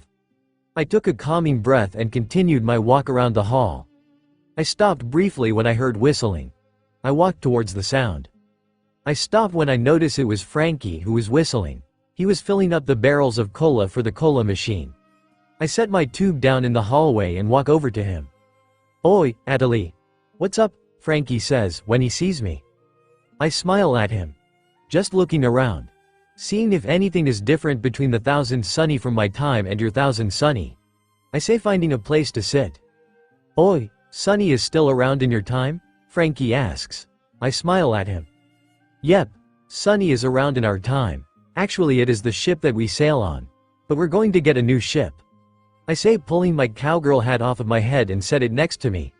Then I lean back, using my hands to support myself. A slight frown came on Frankie's face, and I giggled a little. He thinks we're getting rid of Sunny. We're not getting rid of Sunny. We're giving Sunny back. I say as a slight explanation. Frankie lifted up his sunglasses and gave me a confused look. Frankie stopped filling the barrels by now. I started giggling again. Zoe came up with the idea. We're going to get a new ship and give Sunny back to our moms. We're going to give it to them like a Mother's Day present or something to that effect. They know we're getting a new ship, but they don't know what we're going to do with Sunny. Before we got sent here, we just arrived at Waters 7. I say causally, looking down at my cowgirl boots. I glance up at him. Oi. Sniff. That's. Sniff. So nice. Sniff, Frankie says through his tears. He was crying with snot coming out of his nose. He also had a handkerchief in his hands. He was trying to hide his tears. I give him a small smile. You okay, Frankie? I ask him. I started to get up and walk over to him. I'm not crying. You can stay there, Frankie says, as he was calming down. I settle myself back down in my seat. Okay, Frankie, whatever you say. After a few minutes, Frankie finally calmed down. You done now? I ask Frankie. Oi, yes. So, what are you planning for the new ship? Frankie asks. I look at him confused. What doer a few seconds? Frankie shakes his head, a bit. I mean, what type of ship are you going to get? You're going to get a new ship from Galila, right? Frankie asks. I smile. No, we're not. We're going to ask for their help. I say, looking at my boots again. Huh? You lost me, Frankie says. I hesitate. It's now or never. I guess. I'm going to build our next ship. I was going to ask Iceberg-san if he could look at my blueprints to make sure the ship is designed right for it to sail. I say slowly. There was silence between the two of us. You're a shipwright? Frankie asks. Yeah, I'm also an archaeologist. But I can assure you that I never had anyone to teach me how to build a ship, but I've studied a lot. I built some dinghies and smaller boats. The blueprints that I made for our new ship were made from looking at your blueprints for the Thousand Sunny. I explain. I look everywhere but at him. Oi, do you have the blueprints with you? Can I look at them? Frankie asks, as he stands up. Yes, I have the plans with me. Let me go and grab them. I say as I get up and head to where I left my blueprints. I come back a minute later and hand the tube to him. Here, thanks, Frankie says as he opens the tube. He pulls out the blueprints and starts looking at them. There was silence between us. Did you really design this? This is super, Frankie says after a minute of looking at them. Really? I exclaim. I look up at him, since he is taller than me by a few feet. Yep, let's go. I want to look over these more, Frankie says as he walks through the door. I grab my hat and place it back on my head, then I follow him through the door. I smile as I follow him. Thanks, Dad, Yosip's Pav.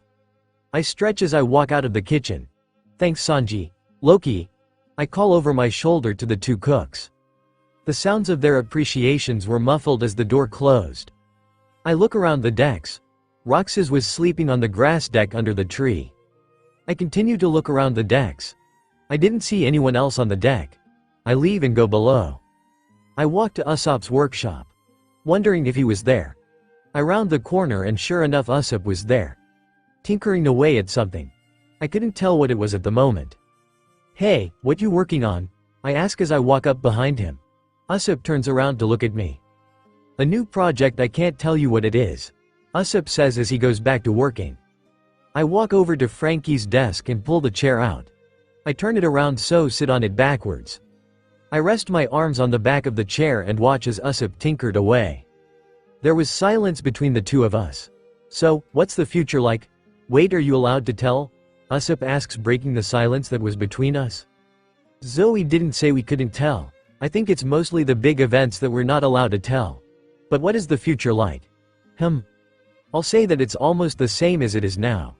I say with my hand under my chin, thinking. Really, it's not all that different. Usopp questions. He lifts up his project to inspect it from a different angle. I rest my head against my arms and close my eyes. Yep, the only thing I see different right now is the wanted posters. Oh, and the people that you know now are about 20 years older. According to Adelie, we're only 21 years into the past. About 20? Let me guess, you can't tell me the exact years, can you? Usopp asks in between his hammering. Nope, I can't. Anything else you want to ask me? I ask as I listen to his work. There was a pause in his work and I crack open one eye at him. Usopp had a finger on the tip of his nose and making it point straight up. Tell me some of your adventures, if that's okay. Usopp asks while he puts some of his tools away. I think I can manage that. What story should I tell? There are a few that I can tell you. Before Grand Line or after we entered the Grand Line? I ask him, sitting up straighter. Sloughing while telling a story only bored your audience. Start at the beginning of your adventure with Zoe and the others. Usopp says as he turns around and giving me his full attention. I think back to how Zoe and the others came to Syrup Village. A smile came to my face at the memory. Okay. The day started off like any other day. I started to convey the first meeting in 12 years to Usopp. Maybe you can tell me some of your adventures later. Zoe's Pav. I stared out at the wide open ocean in front of me. I've been sitting on top of Sunny's head since dinner time. I didn't know why, but I always liked staring out at the ocean. I remembered when I was little, Mom always told me it was the ocean calling out to me. I closed my eyes and listened to the waves lap against the side of the ship. The image of my mom came to my mind. I missed her and Aunt Robin a lot. I missed a lot of people, but I knew the one I missed the most was my dad. Granted, being in the past, I got to spend the next 5 days with him, while on our way to Akuma. I wonder how everyone is doing in our time. Is Amy a officer in the Marines yet? What about Mel? What happened to? I felt something touch my head. I opened my eyes and looked up at what was touching my head. It was Luffy. Hey, I say to him. Luffy removed his hand from my head and a pout came to his face. You're in my spot. Luffy says in mock anger. I grin and stick out my tongue at him. So, it's my spot for now. I comment back, looking straight up at him. I cooed over to let him sit next to me. The figurehead was big enough for the two of us to sit there. But I can share it, I say childishly, then we both started to laugh. Thanks, Luffy says. He takes the offered seat and plops down next to me. We both look out at the ocean. We watched as the few clouds pass by, in complete silence. But it was a conformable silence. You miss your time? Luffy asks, breaking the silence between us. He never turned to look at me, he just looked forward. I stare out at the horizon. I watch as the sun slowly set. Yeah, I do. I say slowly. I watched as the skies slow fade from pinks, purples, yellows and oranges to black. How are you going to get home once all of this is over? Luffy asks a very important question. I smile weakly, but never took my eyes off of the sky. I dunno, we'll figure something out, I say casually. She 1 day down, 4 more to go, until we face our biggest nightmare. We'll stop Darius, you don't have to worry about that. We'll save the East Blue, the Grand Line, and we'll save the future you didn't get to have. Luffy said calmly. I turn to look at him. I smile at him. Yeah, we'll stop Darius, I know we will, I stat. Yawn. She, I guess we should go to bed, who knows what will happen tomorrow.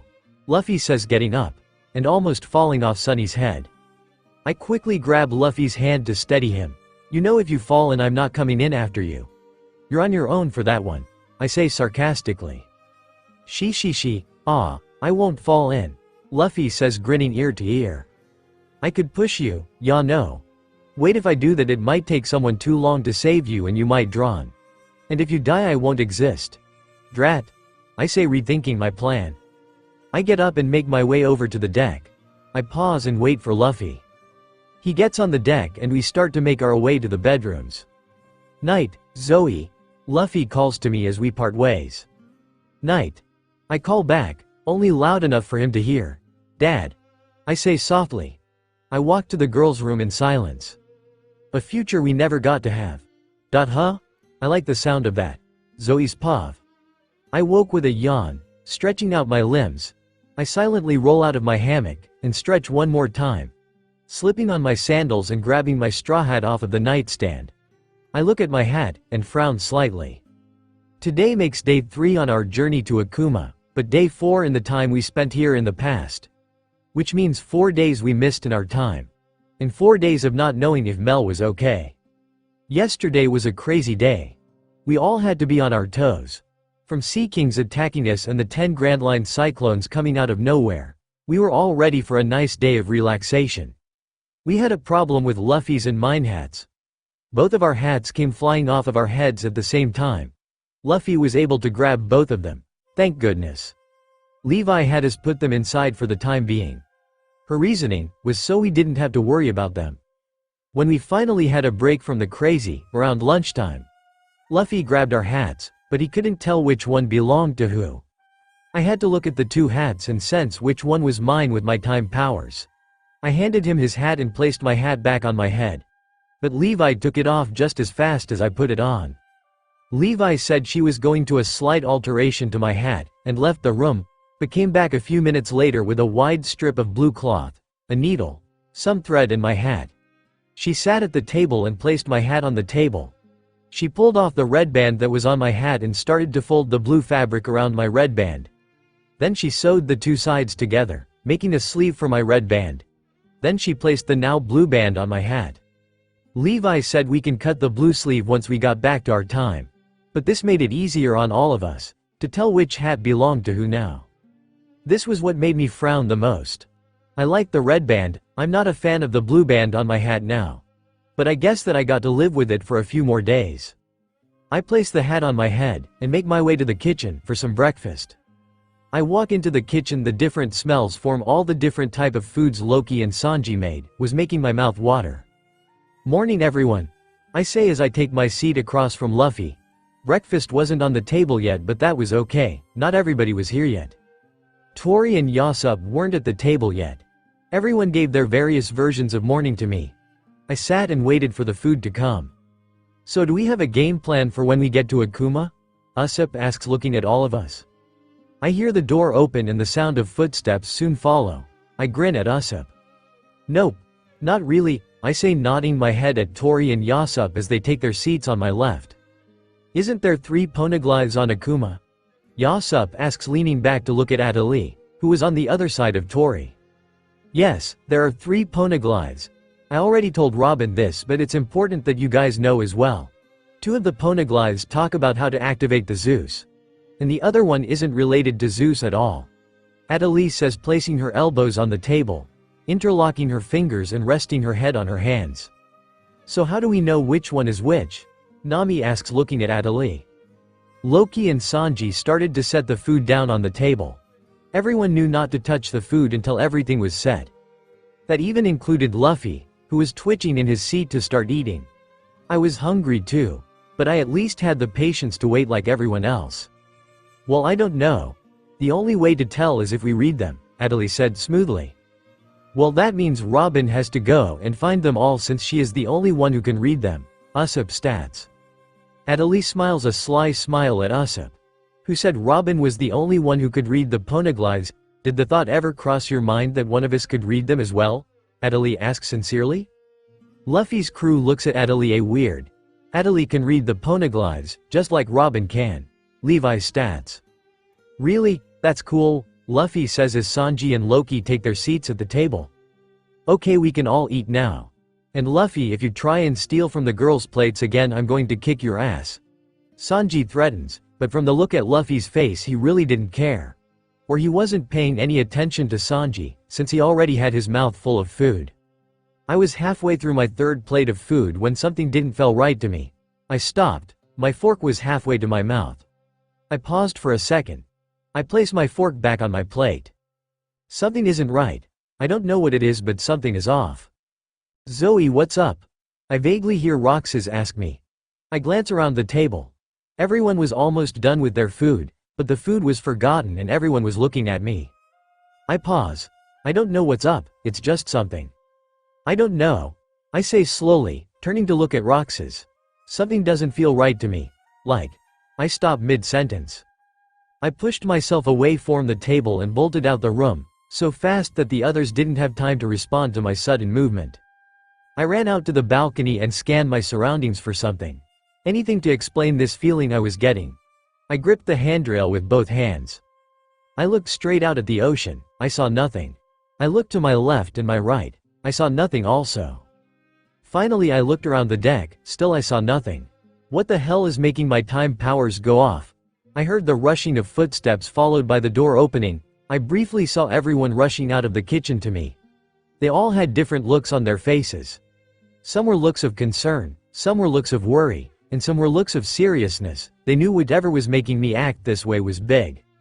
"What's the matter, Zoe? You never act like this before." Levi trails off. The worry in her voice was inedible. I didn't respond to her question. My mind was spinning, and my heart rate picked up a bit. I was too focused on finding what was making my powers go off. I gripped the handrail tighter, to the point where my knuckles were turning white. Roxas Pav, I was finishing up my glass of milk, when I noticed something was off.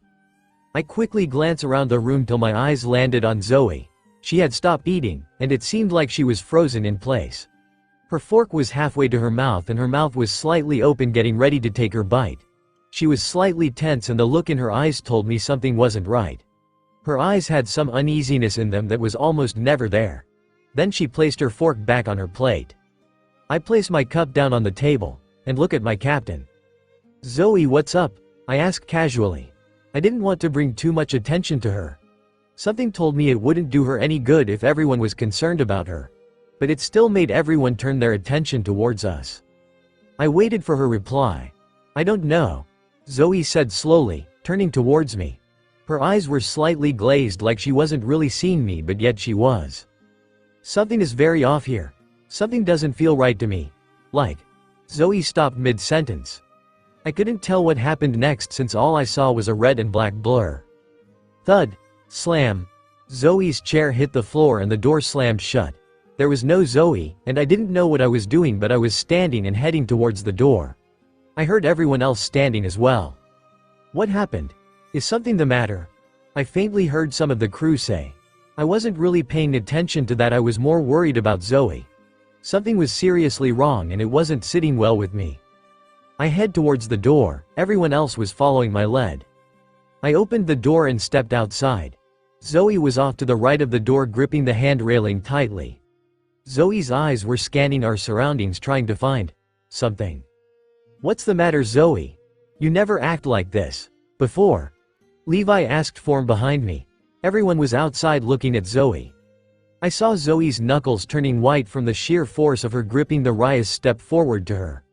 I placed a hand on Watto, ready to unsheath it, if need be. Zoe's paw. Where is it? What's causing it? I was having a hard time figuring out what was causing my powers go off. If it wasn't on my left, right or in front of me there, where is it coming from? I take a calming breath to steady my nerves. The calming breath helped a bit but not much. I slightly tilt my head up and my eyes went wide. There it was, the distortion, that was causing my time powers to go off. The distortion looked like a little heat wave in the air. You know how sometimes when it was really hot outside were you visually able to see the air around you? Well, that's what it looked like at first glance. But if you looked at it more you could tell that the distortion was swirling around slowly in a clockwise motion. That is what was causing my powers to go off. But why? Why is it here? It wasn't there yesterday before we dropped anchor, and it wasn't there before breakfast. So why did it show up now? I watched as it slowly moved from the sky and started to move down towards the ship. It started to pick up on its spinning. Something is coming through. What is that? Get ready for a fight if needed. I heard from the others. The distortion lowered itself to the decking. Then it slowly started to move up again, but as it was moving up it was leaving something else. The first thing I saw was purple. Not just any color of purple but dark purple. Then I slowly started to see small gold numbers mixed with the purple. It couldn't be. It just couldn't be. As the distortion slowly moved higher we were able to tell that it was a person. The distortion finally disappeared and left an elderly woman in its place. The elderly woman was tall for her age. I would say she was around my height, 5 feet 8 inches tall. She was dressed in dark purple robes with different time dates all over it. Around her waist was a belt. You could see different vials strapped to the belt. There were other various items strapped to the belt also. The elderly woman had long snow-white hair that was pulled back into a low ponytail, tied off with a gold ribbon. Her face was old and wrinkly with age. But her most distinct feature were her eyes. They were gold owl-like eyes. That showed wisdom beyond her years. There was a slight smirk on her face that said, I may be old but I still can put you in your place. In her age-withered hand was a long scepter. The top of the scepter was a clock-like head. Looking at the clock-like head you could tell that it was divided into different sections. It almost looked like a color wheel. The different sections went the following: eras, years, months, weeks, days, hours, minutes and seconds. Going down the center of the clock, there was a triangular window. The window-like triangle was most likely the selector. For a selection you just had to move the right dials to show up in the triangular-shaped window. The woman held herself very tall and proud, but not in that fashion that said she was all that. Unlike the celestial dragons who think they are better than everyone else, since they are the descendants of the founders of the world government. Who is she? Nami's voice broke the silence. I really wasn't paying any attention to her, I was just staring at the woman that was in front of us. It's really her. I was dumbfounded. I couldn't believe it was her. My grip on the railing loosened and a grin was coming to my face. I jumped off the landing to the kitchen and landed on the deck below. I ran towards the woman. Aura, I call, as I pretty much tackle, said woman. I tackled her hard enough to make her take a step back but not hard enough to make her fall over from the impact. I hug Aura. It was really nice to see her, after so many years. I heard Aura laugh a little before she hugged me back. It's good to see you too. Zoe. Aura says to me. She sounded a little out of breath from me tackling her, but you could still hear the wisdom in her voice. I released my hold on her and take a step back. I give her my face-splitting smile. Aura smiles back at me, then she turns and smiles at the others. I turn to face the others also. Both Luffy's and my crew had looks of confusion on their faces. Well, except for Tori, he knows who Aura is. But I wouldn't blame the others. Luffy and his gang haven't met her yet, and under normal circumstances wouldn't meet her for another 3 years, or however long it takes them to reach Raftel. As for my crew, they wouldn't remember her from the first time they had met her. It was a few months before the fateful day. Tori remembers her since he met her once when he was 5 and again when he was 12. Zoe, do you know her? Nami asks slowly, not sure how to ask. I beam at her. Yes, I know her. Everyone, this is Aura, the time dimension witch. She is ultimately the reason why we are here in the first place. And she is the person that Darius stole from. I explained to everyone. Luffy smiles down at Up. Nice to meet ya. Luffy calls down to Aura. Then he jumps off the landing and walks over to us. Everyone starts to make their way to where we are. So you're the one who sent our future kids here? Usopp questions. Aura turns to him. No, I didn't send them to the past, Aura says. But you're the reason for them being in the past in the first place. How can you have not sent them to the past? Usopp asks, his voice slowly raising. Aura smiles at him. Yes, I'm the reason behind it, but I wasn't the one who sent them to the past. The one who sent them to the past was my assistant Shomitsu. Aura says. I noticed that Sanji disappeared from the group. Huh? Was Usopp's reply to that one. A sly smirk appeared on Aura's face. That usually wasn't a good sign. You always seem to be the clueless one, Usopp. Now and in the future. Aura comments. Usopp looked like he was about to make a comment back but didn't get a chance to. Would you care to take a seat? Sanji says out of the blue. He was carrying a chair over to us. He set it down near Aura. Aura looks at the chair. No thank you, but thanks anyway. I'm not as old as I look. I'm fine with just standing. Aura says, waving her hand in a gesture that it wasn't needed at the moment. I snickered a little at Aura's comment. Aura looked at me with a stern look on her face. Wish to say something, Zoe? Aura asks, her tone just begging me to say what I wanted to say. Nope, I'll leave my comment to myself. I say, still snickering a bit. I know better than that. I may be dense sometimes, but I'm not stupid. You know, Aura, your assistant is an ass, Loki says, lighting up a cigarette. I stop snickering and listen. Aura sighs and rubs her forehead with her free hand. Yes, I know. He can be an ass at times. But he is nowhere as bad as my other assistant. Be thankful I didn't send her. Aura says, shanking her head side to side. Wait, she has 2 assistants? Huh? You mean you have 2 assistants? I ask stupidly, tilting my head to the side in confusion. Aura chuckled a little. Yes, I have 2 assistants. I'll tell you later about them, when the flow of time isn't in trouble. By the way, Zoe. Aura pauses, using her hand to do a head count. Aren't you missing someone? Aura says after she finished her head count. I look at her weird. What does she mean by there is one missing? I thought this is all of you? Nami says, crossing her arms. I ignored Nami for the sake of talking to Aura. Yes, there is one of us missing. But you should know that, already. Shomitsu didn't send her with us. He probably thought we could handle things here without her. I say, putting my hands on my hips and locking one of my legs straight. Aura looked at me, blinked and looked at everyone else on the ship. Well then please explain why she is here. Aura say, pointing over her shoulder. Suddenly the person that Aura was talking about popped out from behind Aura. Hey, missed me? The girl said, slightly waving at us. I looked at the girl. Mel Odai. I shout as I tackle the girl, said girl, much to like what happened with Aura. I hear footsteps coming over to us. Mostly likely my crew members. Melody was just a few months older than me. She had shot blue hair that was in layers, and the longest layer was to her shoulders, and she had deep purple eyes.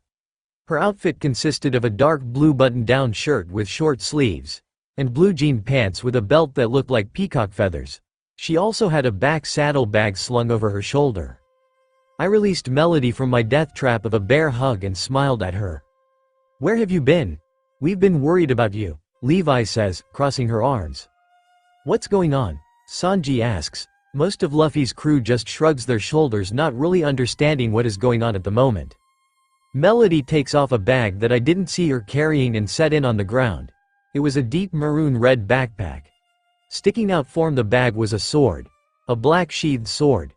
The handguard of the sword looked kinda like flour. Who is she? Luffy asks. Melody walks past us and stands in front of Luffy and gang. Hello, I'm Melody, it's nice to meet you. Melody says, slightly bowing. It was kinda a habit of hers. Hello, Melody. Luffy says. Wait. Why is she here? I thought there was only 7 of you, Nami says. She was starting to freak out. Well, Melody is part of my crew. And when I said there was only 7, you didn't ask if that was how many I had or was that all of us. So I never lied about my size of my crew. I have 7 crew members, and when the question was asked there was only 7 of us, so I say, sticking out my tongue at Nami. A vein was showing on Nami's head, and it looked like it was about to pop. She had her hand in a fist, and that was never a good sign. Calm down. It doesn't really matter anyway. We all have a common goal. Zoro says, being a voice of reason. Fine, Nami says, but I don't know why, but you look like someone we know. Melody just smiled at them.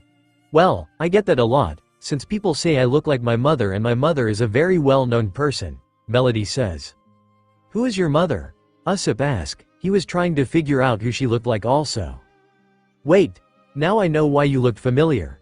If you had longer hair you would look like Vivi, Nami shouts, pointing a finger at Melody.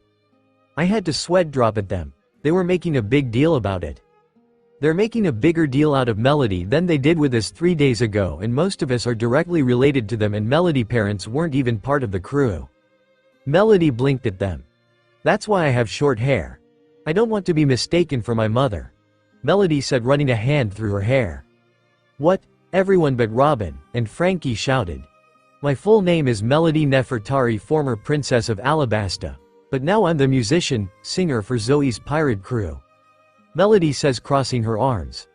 The look on her face said she was starting to get annoyed. Are we done with the introductions? We do have more pressing matters to attend to. Ora's voice rang through the 2 groups. We all turned to her. Yes, good. I just came here to bring Melody. Shomitsu was very rude and didn't follow my orders. He was supposed to tell you before he sent you to the past so you could get ready, but obviously he didn't. I was only able to snag one of you from the time stream, and that was Melody. That's why she didn't come to the past when you did. I had Melody take care of things in our time, and you know the rest. Ora explains. Then she takes the seat the Sanji offered her earlier. Oi, that explains why Melody didn't came with you guys, Frankie says, looking at us. Oh yeah, before I forget. Melody trails off. She walks back over to the bag and pulls out the sword. She holds it out for Roxas to take it. Roxas grabs it and looks at it. Thanks, Mel, Roxas says, and turns to Zoro. Catch, Roxas says, tossing the sword to Zoro, who catches it effortlessly. Zoro looks at the sword. He pulls it from the sheath and inspects the sword. Nice sword, thanks. I'll give it back before you head back to your time. But this solves my sword problem, Zoro says as he sheaths the sword again. No problem, Roxas say. He didn't think twice about lending the sword to Zoro. Are you sure you want him to borrow it? Zoro has a habit of breaking his swords, Sanji says as he takes a drag from his cigarette. What did you say, dark brow? Zoro says angrily. It's fine. I know a blacksmith that can fix it, if he breaks it. Besides, that sword used to belong to him anyway, Roxas says, not even concerned about the sword. Huh, that used to belong to Zoro? Luffy asks. Yeah. Oh, the name of that sword is Shusui, Roxas say. He turns his attention back to Melody. Melody picks up the red backpack and hands it over to Tori. Tori takes it and turns it around. Hey, it's my medical bag. Thanks, Melody, Tori says as he opens it up and checks its contents. Melody smiles at him. I'm surprised you didn't realize it was your medical bag sooner. We only have one backpack that color on our whole entire ship, and that's your medical bag, Melody says, stating a very true fact. Well, now that is all taken care of.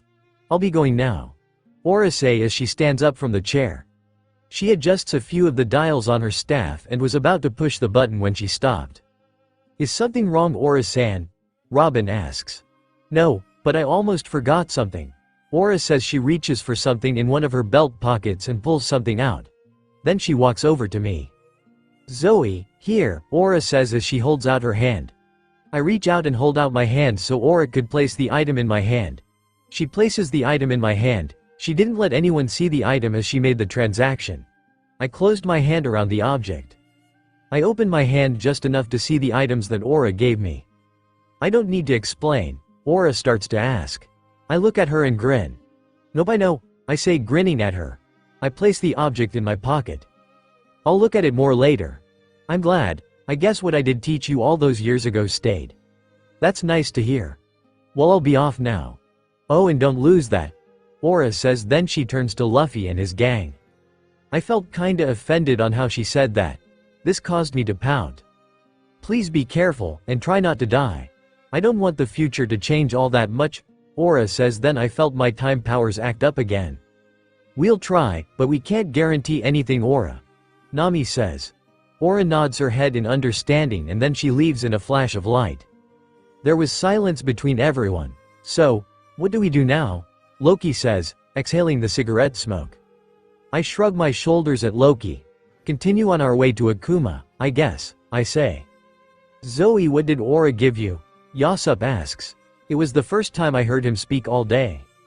I grin at him. Nothing that should concern you or anyone else.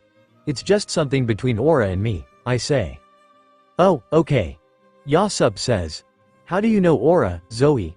Chopper asks, as he looks up at me. I had to train with Aura when I first got my time powers. She helped me get a hold of them. I couldn't control them when I first got them. Plus it was kinda her fault that I got my time powers in the first place. I say, looking down at him. What do you mean? Robin asks. I turn to her. The time devil fruit was never to been seen by anyone.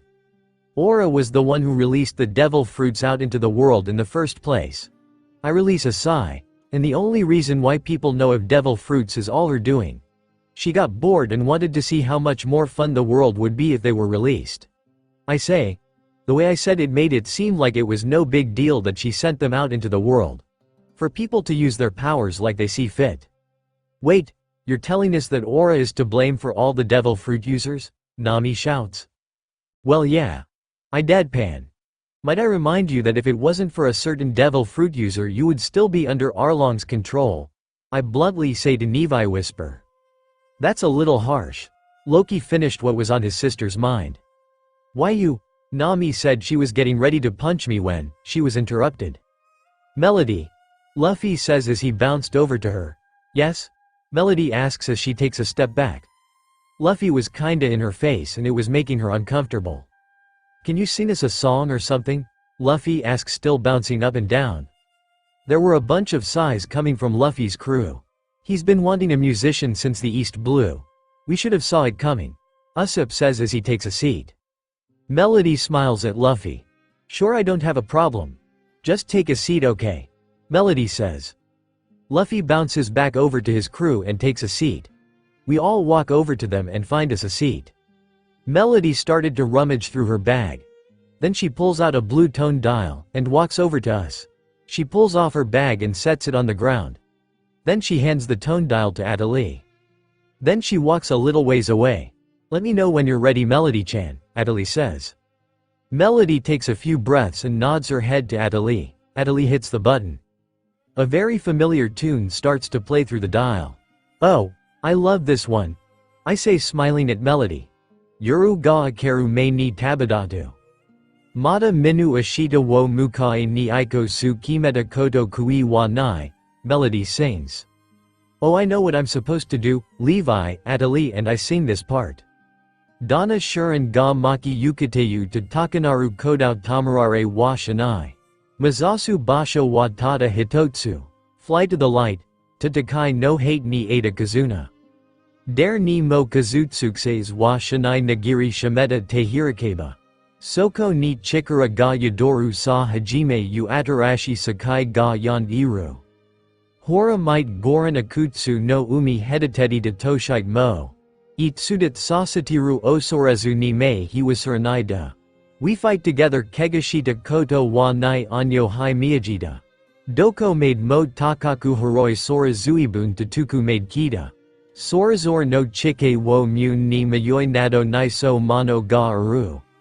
Hai ga no bori kanashimi se hitoshiku terasu shinjiterunda. Itsuka hitotsu ni sunagaru marai wo isho ni mitsuke ni aiko. Kimi no kawari wa inai wasuranai do we fight together. Melody finishes the song. Yeah, we called cheer for Melody. Luffy asks her to sing another one and so she does. Zoe's Pav. I was staring out at the black sky.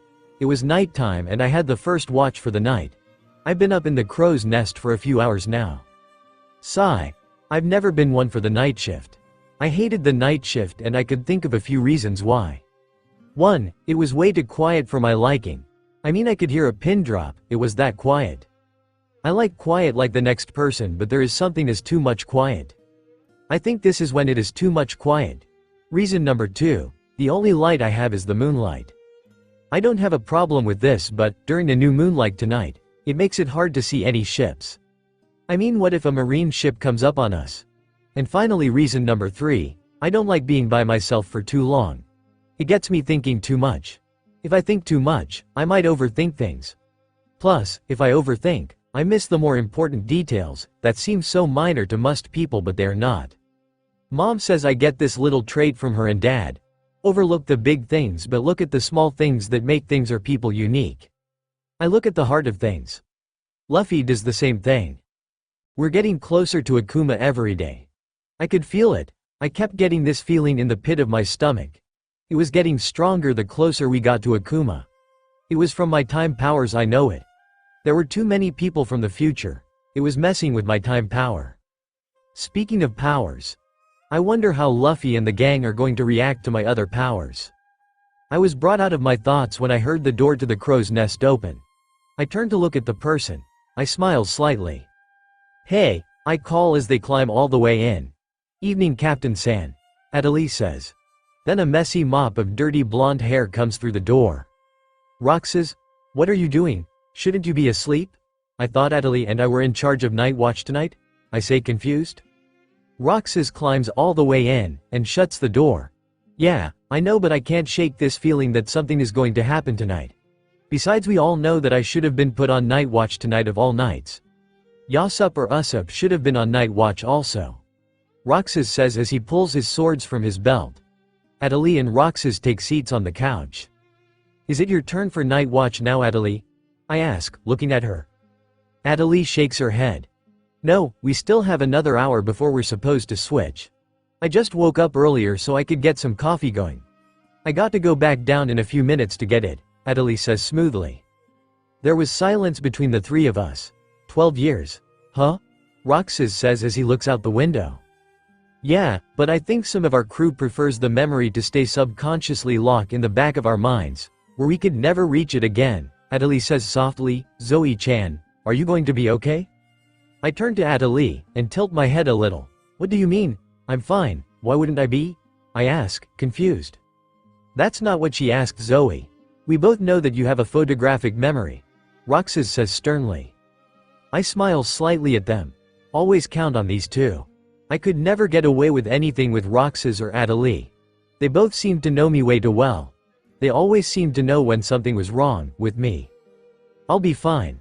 I won't let the past or my fear get in my way of what I need to do in this fight. But we need to make sure Luffy and the others stay alive. If one of them die in this fight, one of us dies as well, I say while looking out the window.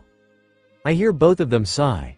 I'll be back, I better go and check on my coffee, Adelie says as she gets up and leaves. Roxas and I didn't say anything as we waited for Adelie to return. A few minutes later Adelie returned with her thermos full of coffee. So what do you think will happen to us if one of our parents dies? Roxas asks curiously. I put my hand under my chin and thought for a minute. We wouldn't just die and leave a body. I think we would fade away since we're not in our own time period, I say slowly. I think this is one hypothesis that we don't want to test out, don't you think? Adelie says smiling a little. You think? Roxas sarcastically asks. Then the three of us laugh at our conversation. When we calm down, Roxas turns and opens one of the windows. Adelie pours herself a cup of coffee and we all fell into a conformable silence. So are you going to tell us what Aura gave you today? Or are we going to find out later? Roxas asks as he rests his elbow on the back of the couch and his head in his hand. She gave me an item. I say blankly, still looking out at the ocean. Out of the corner of my eye I say. Roxas roll his eye at me. Well, we kinda figured that. Roxas sarcastically says. You obviously didn't want Luffy and the others to know what the item was. That's why you said nothing to Yasop. Does it have something to do with Zeus? Adelie asks, sipping her coffee in the process. I hang my head down. No, it has nothing to do with Zeus. But can we drop the subject? I don't feel like explaining what the item is at the moment. I might not even get to use it if things go badly for us. I state. Then I snuffle a yawn. Go to bed, Zoe. Your shift is close enough to being over. We'll take over from here. Roxas says, looking me dead in the eyes. Technically only Adelie is supposed to be on night watch. You're just up for the sake of being up. I say as I get up from the couch. I stretch out my muscles and adjust my hat on my head. Just admit it, you couldn't sleep, Roxas. Maybe you should cut back on how many catnaps you take a day. I say, sticking my tongue out at him. There was a scowl on Rox's face. Yeah, right. I've been doing this for how long? And I've never had a problem before. Roxas comments back. I think I hurt his pride a bit. But it would heal. Adelie was giggling at us. Zoe-chan, go to bed. I don't mind that Roxas is up and helping with night watch. Adelie says. I smile at the two of them and head for the door. Night, you two, see ya in the morning. I say as I climb down the mast. Few hours later, thump, huh? I woke with a jerk. I fell out of my hammock from the ship, jerking left and right. Something isn't right. Then I heard the sound of cannon firing. I jumped to my feet and race outside. Everyone was on deck and it wasn't even sunrise yet. I would have to say it was just before sunrise. Both Adelie and Roxas were down on the deck also. What's going on? I asked dumbfoundedly. Not that cannons being fired at us was any indication of what was going on. We're being shot at. Luffy states the obvious. I grin at him. Well, I can see that. But do we know from where? I retort back at him, placing my hand on my hips. Nope, it's hard to tell. Luffy stats again. I can't see anything out there. So where are the cannons coming from? Nami asks in a panic. Oh, we're going to die, we're going to die. Usopp yells, already freaking out. Chopper was freaking out also. Yasop was shaking in his boots, while the rest of us stayed calm. Calm down. The cannons are coming from there. Roxas says as he points out ahead of us. You can't see the ships since it's still too dark out, but they're there. Are you sure? How can you tell? Sanji asks, taking a drag. Roxas looks at Sanji and rolls his eyes. You don't have my hearing, and I doubt you can see them. Roxas states. Why you're starting to get as bad as Moss Head over there, Sanji angrily shouts at Roxas. Knock it off, you two. This isn't the time to be fighting with each other. Loki says, lighting up a cigarette. I am going to go out on a limb here. But maybe our unknown attackers, could they be the Black Ops? Robin asks, folding her arms over her chest. Could be. This would be their style. They've done it before, Levi says. The sun was starting to rise and the darkness of night was slowly lifting. Out ahead we could see 5 ships. Black sails with a navy blue seagull on them. Yep, it's the Black Ops. Well, we were bound to run into them eventually. I mean, we're about a day island. We would have reached the island by tomorrow morning. Zoro says, his hand on the handles of his swords. Should I get a coup de burst ready? Frankie asks. Nah, I don't think that would be necessary, Loki says, holding his cigarette between his fingers. Why's that we're not just going to let them attack us, are we? Usopp asks, trembling. I walk up to Luffy. Can we? I ask Luffy. Luffy looks at me with a blank expression. Can you what, exactly? Nami questions. She was looking between Luffy and me. I turn to Nami. Can we fight them? That's what I'm asking. I say, grinning ear to ear. Absolutely not. We should use a coup de burst and avoid them completely. Nami shouts at me. I frown at her. I like the idea of fighting them. Zoro pipes in. I frown even more. I wasn't meaning you, Zoro. I say. Zoro raises his eyebrow at me. I was asking if my crew could take care of them. I say, pouting, in the process crossing my arms over my chest. You know, Zoe, when you do that, you look childish, Melody says, but I don't think we all need to go over there and fight them. It might be a little overkill, don't you think? I turned back to Luffy. So is it okay if we handle them? It would give you a chance to see how we fight? I ask. Luffy placed his hand on his hat and smiles at me. Sure, you and your crew can. We'll just sit back and watch, Luffy says, smiling like a moron. I smile back at him. Good, now that's decided. I was in need of a stress reliever anyway. Roxas says, walking up to me. His hand was on his sword, similar to Zoro. You can't all go. Nami stats. Nami's right, we can't all go. So I'm guessing that Zoe and Roxas are going to go, Tori asks. Roxas and I nod our heads in unison. I'll go, the three of us should be enough to take out 5 Black Ops ships. Loki says, placing his cigarette back in his mouth. He walks up to Roxas and me. Well, if you're so dead set on going, then let Luffy give you a lift over there, Sanji says, walking up to us. That won't be necessary, Levi says, placing a hand on Sanji's shoulder. Sanji and the others turn to Levi. What do you mean? They ask her. I took this opportunity to get ready. I stretch my arms up over my head a bit and turn to face the Marines. I smile. I move to a spot where I wouldn't hit anyone. I throw my arm back and let it stretch as far as it could go. Gum gum. I call as I throw my arm towards the ships. I grab the railing of the opposing ship on the farthest right side. Then I do the same thing with my other arm and grab the farthest left ship. I was positioned so when I flung forward I would hit the lead ship. Huh? Everyone on Luffy's crew voice. Roxas and Loki use my arms as bridges to the other ships and runs across them.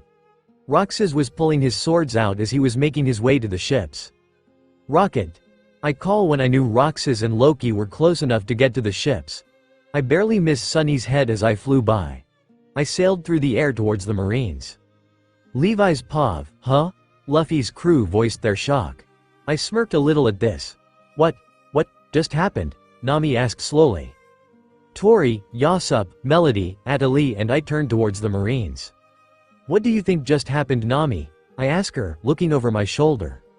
I watched as Zoe turned around in mid-air, so instead of her head hitting the cabins her feet did. I think I just saw Zoe stretch her arms back and call out, "Gum gum rocket," Nami dumbfoundedly says. We all turn towards Luffy's crew and smile at them.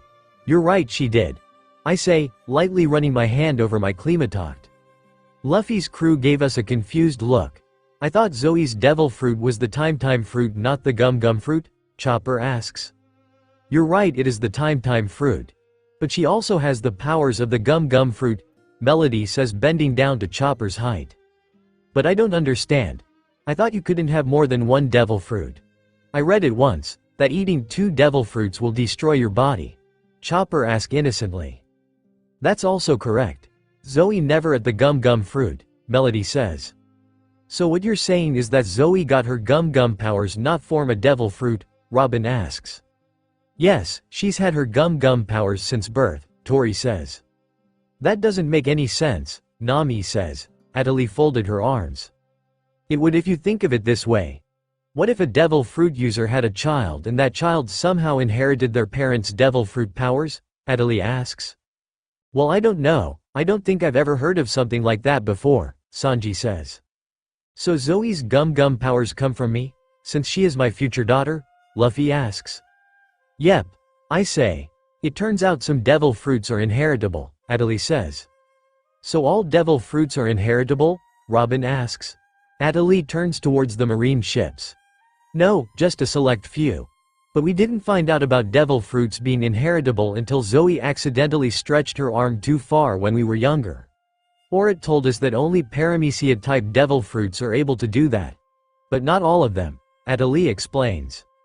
There was a lot of ruckus coming from the marine ships, so we dropped the subject for now. We all watched as the 5 marine ships started to sink. Wow, damage control much? Melody asks rhetorically. Zoe's Pav, rocket. I shout as I shot through the air. I was coming in fast on the marine ship. I don't feel like landing on my head this morning.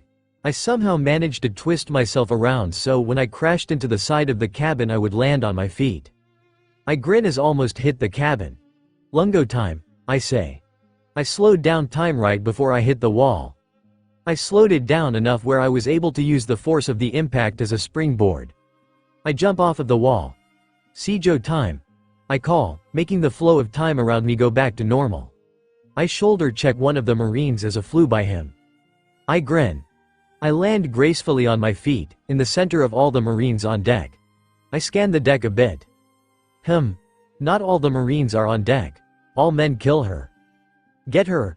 Kill the pirate princess. Don't let Monkey D. Luffy's daughter get away. Kill pirate princess Zoe. I frown at them. Do you really want me dead that much? I ask sweetly. They all charge at me, with various weapons and guns. I dodge to the left as one of the Marines tired to slice me. I returned the gesture with a swift kick to the back of his neck, knocking him out in the process. I dodged a few more well-placed slices to my head. I didn't hear the sound of the gun, but I felt it as it hit me in the back. The bullet hit my skin. It had a slight numbing effect to the spot it hit, but that was it. Then my skin stretched and absorbed the impact. Then just as fast as it hit me, it was sent back, but not to its original owner. It hit some other poor Marine. I rubbed the spot where the bullet hit my back. What was that all about? The Marines stopped in their attack and stared at me. What the hell? Those were the new sea prism stone-coated bullets. How could they not have worked on her? Doesn't her rubber powers come from a devil fruit? One of the Marines asked. I turned to the Marine who just spoke. Well, that explains the numbing feeling I got earlier. Could you mind and not shoot me? I'm not very fond of guns. I asked them, though I doubt they would listen to a pirate. I sweat drop when they didn't hear me. Those new bullets were designed to stop all devil fruit users, another one said. Sigh. Well, if the guns don't work, use your swordsman, the man who I assumed was the head of the ship ordered. Then all the Marines charged with their swords, or other various sharp objects that could inflict pain on a poor defenseless rubber girl. Oh. I turned around and started to run away from the Marines. I let them chase me around the ship a bit before I got bored of this. As I passed the mast of the ship, I grabbed hold of it and let my arm stretch. None of the Marines seemed to notice this and continued to chase me. They stopped when they noticed I wasn't running anymore than notice my stretched arm. They looked between my arm and me. I grin at them. I grab my hat. Gum. I start to call, smiling at them. The Marines call and make an about face and try and run away from me. Rocket. I call as I ram into them. I quickly recover and jump away from them. I quickly scale the mast as I wait for them to regain their composure. I took a seat away from the crow's nest and sat down on the crossbeam for the mainsail. I quickly looked to my right. I noticed that Roxas was on the other ship now, and was making good progress on the Marines. He was almost to my ship. I looked to my left and noticed that Loki was making just as good time as Roxas was, and for me, well. Where did she go? They asked as they started to look around for me. I looked down at the Marines. Maybe I should stop playing around. These guys are not even their best. Besides, we had to get going. I couldn't help but notice that you're looking for someone. May I ask who it is? I playfully called down to the Marines. I was smiling like a little kid at them.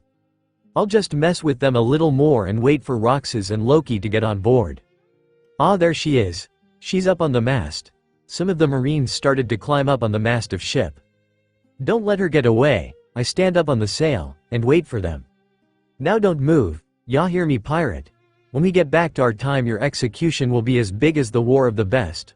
Or better yet, the day when your wretched father died by the hands of our commander, the Marine said as he made his way towards me. I placed my hand under my eye and pulled lightly on my eyelid and stuck my tongue out at the Marine. Blah. You'll have to catch me first before you could execute me, and I pull my arm all the way back. My green eyes narrowed at the Marine before me. They got a similar look to them when Luffy was pissed. Don't badmouth my father, you baster, I yell as I brought my fist forward. I landed the punch square in his face and sent him flying into the Marines behind him. I held my fist up for the Marines that managed to dodge the move. I stared the Marines in the eyes. Hey Zoe. Need any help? I broke my staring contest with the Marine and looked down at Roxas and Loki. They were in the middle of all the Marines that were still on deck. No, I can handle them.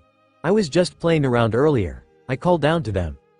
Okay, if you say so, we're ready when you are. Loki calls up to me. I turn back to the Marines in front of me and grin at them. I guess it's time for me to stop playing with you guys, I say as I jump up. I briefly saw Roxas and Loki take out some of the Marines and they were making their way to a safer location. I shot my foot up into the air. Gum gum stomp, I call as I shot my foot back down on the deck. I felt my foot go straight through the decking and continued to go through the lower half of the ship. Then I felt my energy started to drain from my body. I knew that I made it all the way through the hull of the ship then. I quickly brought my foot back as I landed on the deck of the ship. Ah, what did you just do? One of the Marines asks. I turn to them and grin. I just put a hole in your ship, and now you're taking on water, I say, grinning at the Marines. What? They all shout. Why you? If we're going down, we're going to take you guys with us, the leader shouts as he charges at me. He had his sword drawn and was aiming to have his sword stabbed through my heart. I blinked at him, blankly. Roxas moved in front of me and blocked the attack. Sorry, but you got to beat me before you could beat my captain, Roxas says coldly, as he looks at the leader. You got him, Roxas? I ask. Yeah, don't worry, I got it. Why don't you take care of the others? Roxas says. I grin at him, then I turn to Loki. Mind keeping them busy for me? I ask him. Loki just gives me a thumbs up and starts to make swift work of the Marines. I jump back on the sail and turn to the right, then I jump again, flinging my foot. Gum gum battle axe, I call as I bring my foot down on the two ships that Roxas was on. I landed back on the sail and did the same thing to the left side. Once I was done, I jumped back down to the deck. I looked around the deck. Nice work, you two, I say, beaming at them. No sweat. These guys were easy compared to the ones we fought in the past, Loki says, putting out his cigarette butt. Roxas sheaths his swords and turns to us. We should get going, he says. Both Loki and I nod our heads in agreement. We turned to face our ship. It was making its way over to us. Thousand Sunny, I was grinning at everyone when we got back on the ship. Everyone was smiling at us. We sailed around the wreckage that we caused. Hey, can you guys be any more damage control? Melody asks, placing her hands on her hips, but her smile never left her face. Huh, what do you mean? I ask her, tilting my head to the side. Oh, never mind, it's not worth explaining, Melody sighed. Well, that aside, so how did it go, Loki? Levi asked. This made everyone turn towards Loki. Loki smirked. My crew knew what Levi was talking about. Well, you tell me, sis, Loki says as he opened up his jacket and a bunch of wallets fell out of his jacket. The looks on Luffy and his crew's faces were priceless. I guess we could say it was payday, can't we? Tori jokes. What just happened? Sanji asks slowly. You mean besides the fact that Loki managed to steal the Marines' wallets while fighting, and now all their wallets litter the deck? Levi asks casually. Wait, I thought Levi would have been the one that picked up Nami's thieving habit? Usopp questions. No, I can't steal to save my life, but I'm good at wages and betting. I haven't lost a bet yet, Levi beams. We all look at her blankly. What? Levi asks after she caught our looks. It's good for you, but for us, not so much, Usopp says. The conversation continued on the subject of Loki's little stunt. Nami, Levi and Loki picked up all the wallets. Hey, I'm hungry, I pipe up. It was after sunrise and we haven't had anything to eat all morning. Sanji, Loki, food, Luffy shouted. It was still night when we were able to see the silhouette of Akuma. That was able to been seen as the morning twilight hour was approaching. We've been up for a few hours now. The anticipation of the fight that would decide our future was keeping us from getting a good night's sleep. Hell, even Roxas and Zoro were up, and they could normally sleep through anything. We had our battle plan already planned out, but we all know how well plans work. It was just a rough idea of what we were going to do. We also decided to divide into teams. Half of us were going to go and find the Poneglyphs while the other half was going to go and try to find Darius. We didn't know where he was, but that didn't mean we were going to let him get a chance to Zeus on us. We were all anxious for different reasons. My whole crew was anxious for the very reason that the last time we were on this island most of us lost our father. We need to sneak onto the island, we just can't land on the island. We would be sitting ducks. Nami stated, placing a hand on her hip. We'll have to dock on the less populated side of the island, Levi said, but her expression suddenly changed. What's the matter, Levi-chan? Sanji asked, sounding concerned. Sis? Levi looked up to the clouds and then out at the ocean, then back at the sky. A storm is coming. And it's a big one. Levi slowly says, looking up at the sky. Nami looked at the sky and raised an eyebrow at Levi's declaration. Are you sure, Levi? I don't sense anything. Nami says, placing her hands on her hips. She didn't exactly trust Levi's bold statement that a storm was coming. Yes, I'm positive. It won't be coming until the afternoon, but one is coming. Levi said to Nami. Nami's brows knotted together, and gave Levi a look that said she didn't exactly believe her. Not even Nami's ability to predict weather was that good, maybe in the Four Blues, but here in the Grand Line, that was impossible. My brows knotted together. Levi wasn't wrong when it came to weather. Levi can sense a storm hours before one strikes, and it was very rare for her to be wrong. She was taught by the best after all. Well, if the storm isn't going to be coming our way till the afternoon, then there is no reason for us to worry about it right at this moment. We can worry about it later. What we need to worry about is our upcoming battle. We should prepare for the fight while we still have the chance. Roxas says, striving off a yawn. The sun was just starting to peek over the horizon when the island came into a better view. We need to decide what side of the island we can dock at. Left or right, guys? We need to make a decision. Nami said as she took the helm. I walked over to the side of the ship, looking out at the ocean. Something didn't sit right with me. There wasn't anyone patrolling the surrounding water. It made me slightly on edge. Atali was standing near me, and we both exchanged a glance.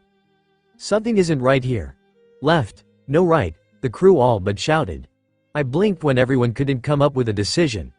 I turned to Atali and I was about to ask Atali when the ship suddenly jerked violently. Cannonballs were being shot at us. I was surprised that none of them actually hit us. Ah, cannon shots. Usopp and Yasopp shout at the same time, both freaking out. We quickly looked to the direction that the cannons were shot from, only to receive more cannons to closing in on us. 3 shots hit the waters right before the ship and Luffy was quick to send the last shot back to its owner. I gripped the railing to maintain my balance. I didn't want to go flying off now.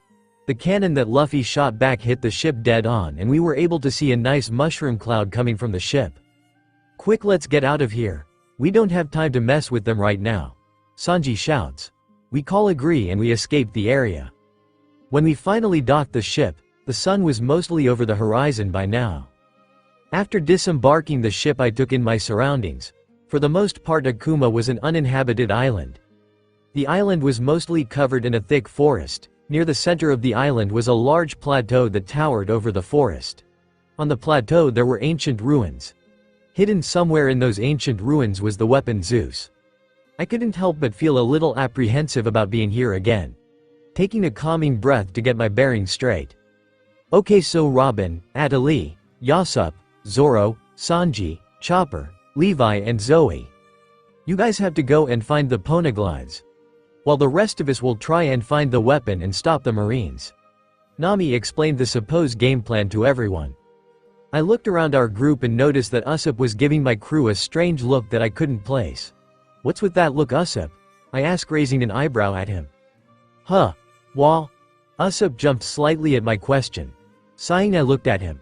I asked what was that look for. I repeat my earlier question. Usopp rubbed the back of his head and smiled sheepishly as everyone gave him the spotlight.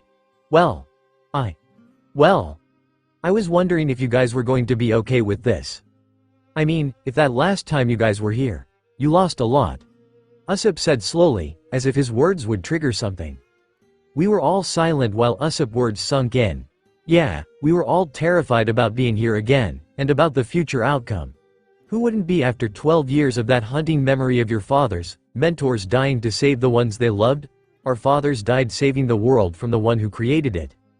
Closing my eyes, I gave Usopp a smirk, instead of my smile. Of course, we're not okay with this. Who would be? Going 20 years into the past, reactivating a weapon that shouldn't be activated, and what all for in the name of justice, going into the past, changes the future no matter how far the time span is. We weren't able to do anything the first time Zeus was activated, but we can do something about it now. I stat speaking for all of us. It's not like we have much of a choice. If Darius gets his way, we won't have a future. Tori says, fixing his bag on his back. Almost everyone in Luffy's crew smiled at us, at our resolve. Usopp had a look of awe on his face. Wow, you guys. Usopp couldn't finish his sentence. If we're done, we should get going, Loki said, taking a drag of his cigarette. Right, but before we break into our groups. Do you guys remember anything about this place? Sanji asks. My crew looks at me. Sighing, I slightly glare at them. Sometimes I hate having a photographic memory, I mumble, but placed a finger on my chin and thought back to the last time we were here. Zeus is somewhere on top of the plateau, where I don't know. As for the poneglyphs, I have no clue, but I think one is nearby. I never got to see them, but I don't think we should spend all our time looking for them. We don't know how long Darius has been on the island, so we don't know if he has awakened Zeus yet. I explain, looking at everyone. Even so, we should still find them and learn what is on them. Melody says. Let's get going, we're wasting valuable time. Roxas states, all the while has his hand resting on his swords. Yeah, I'm itching for a fight. Let's go. Luffy shouts and we all break off into our groups. Luffy's group was heading towards the plateau, while my group heads off to find one of the 3 poneglyphs that were on the island.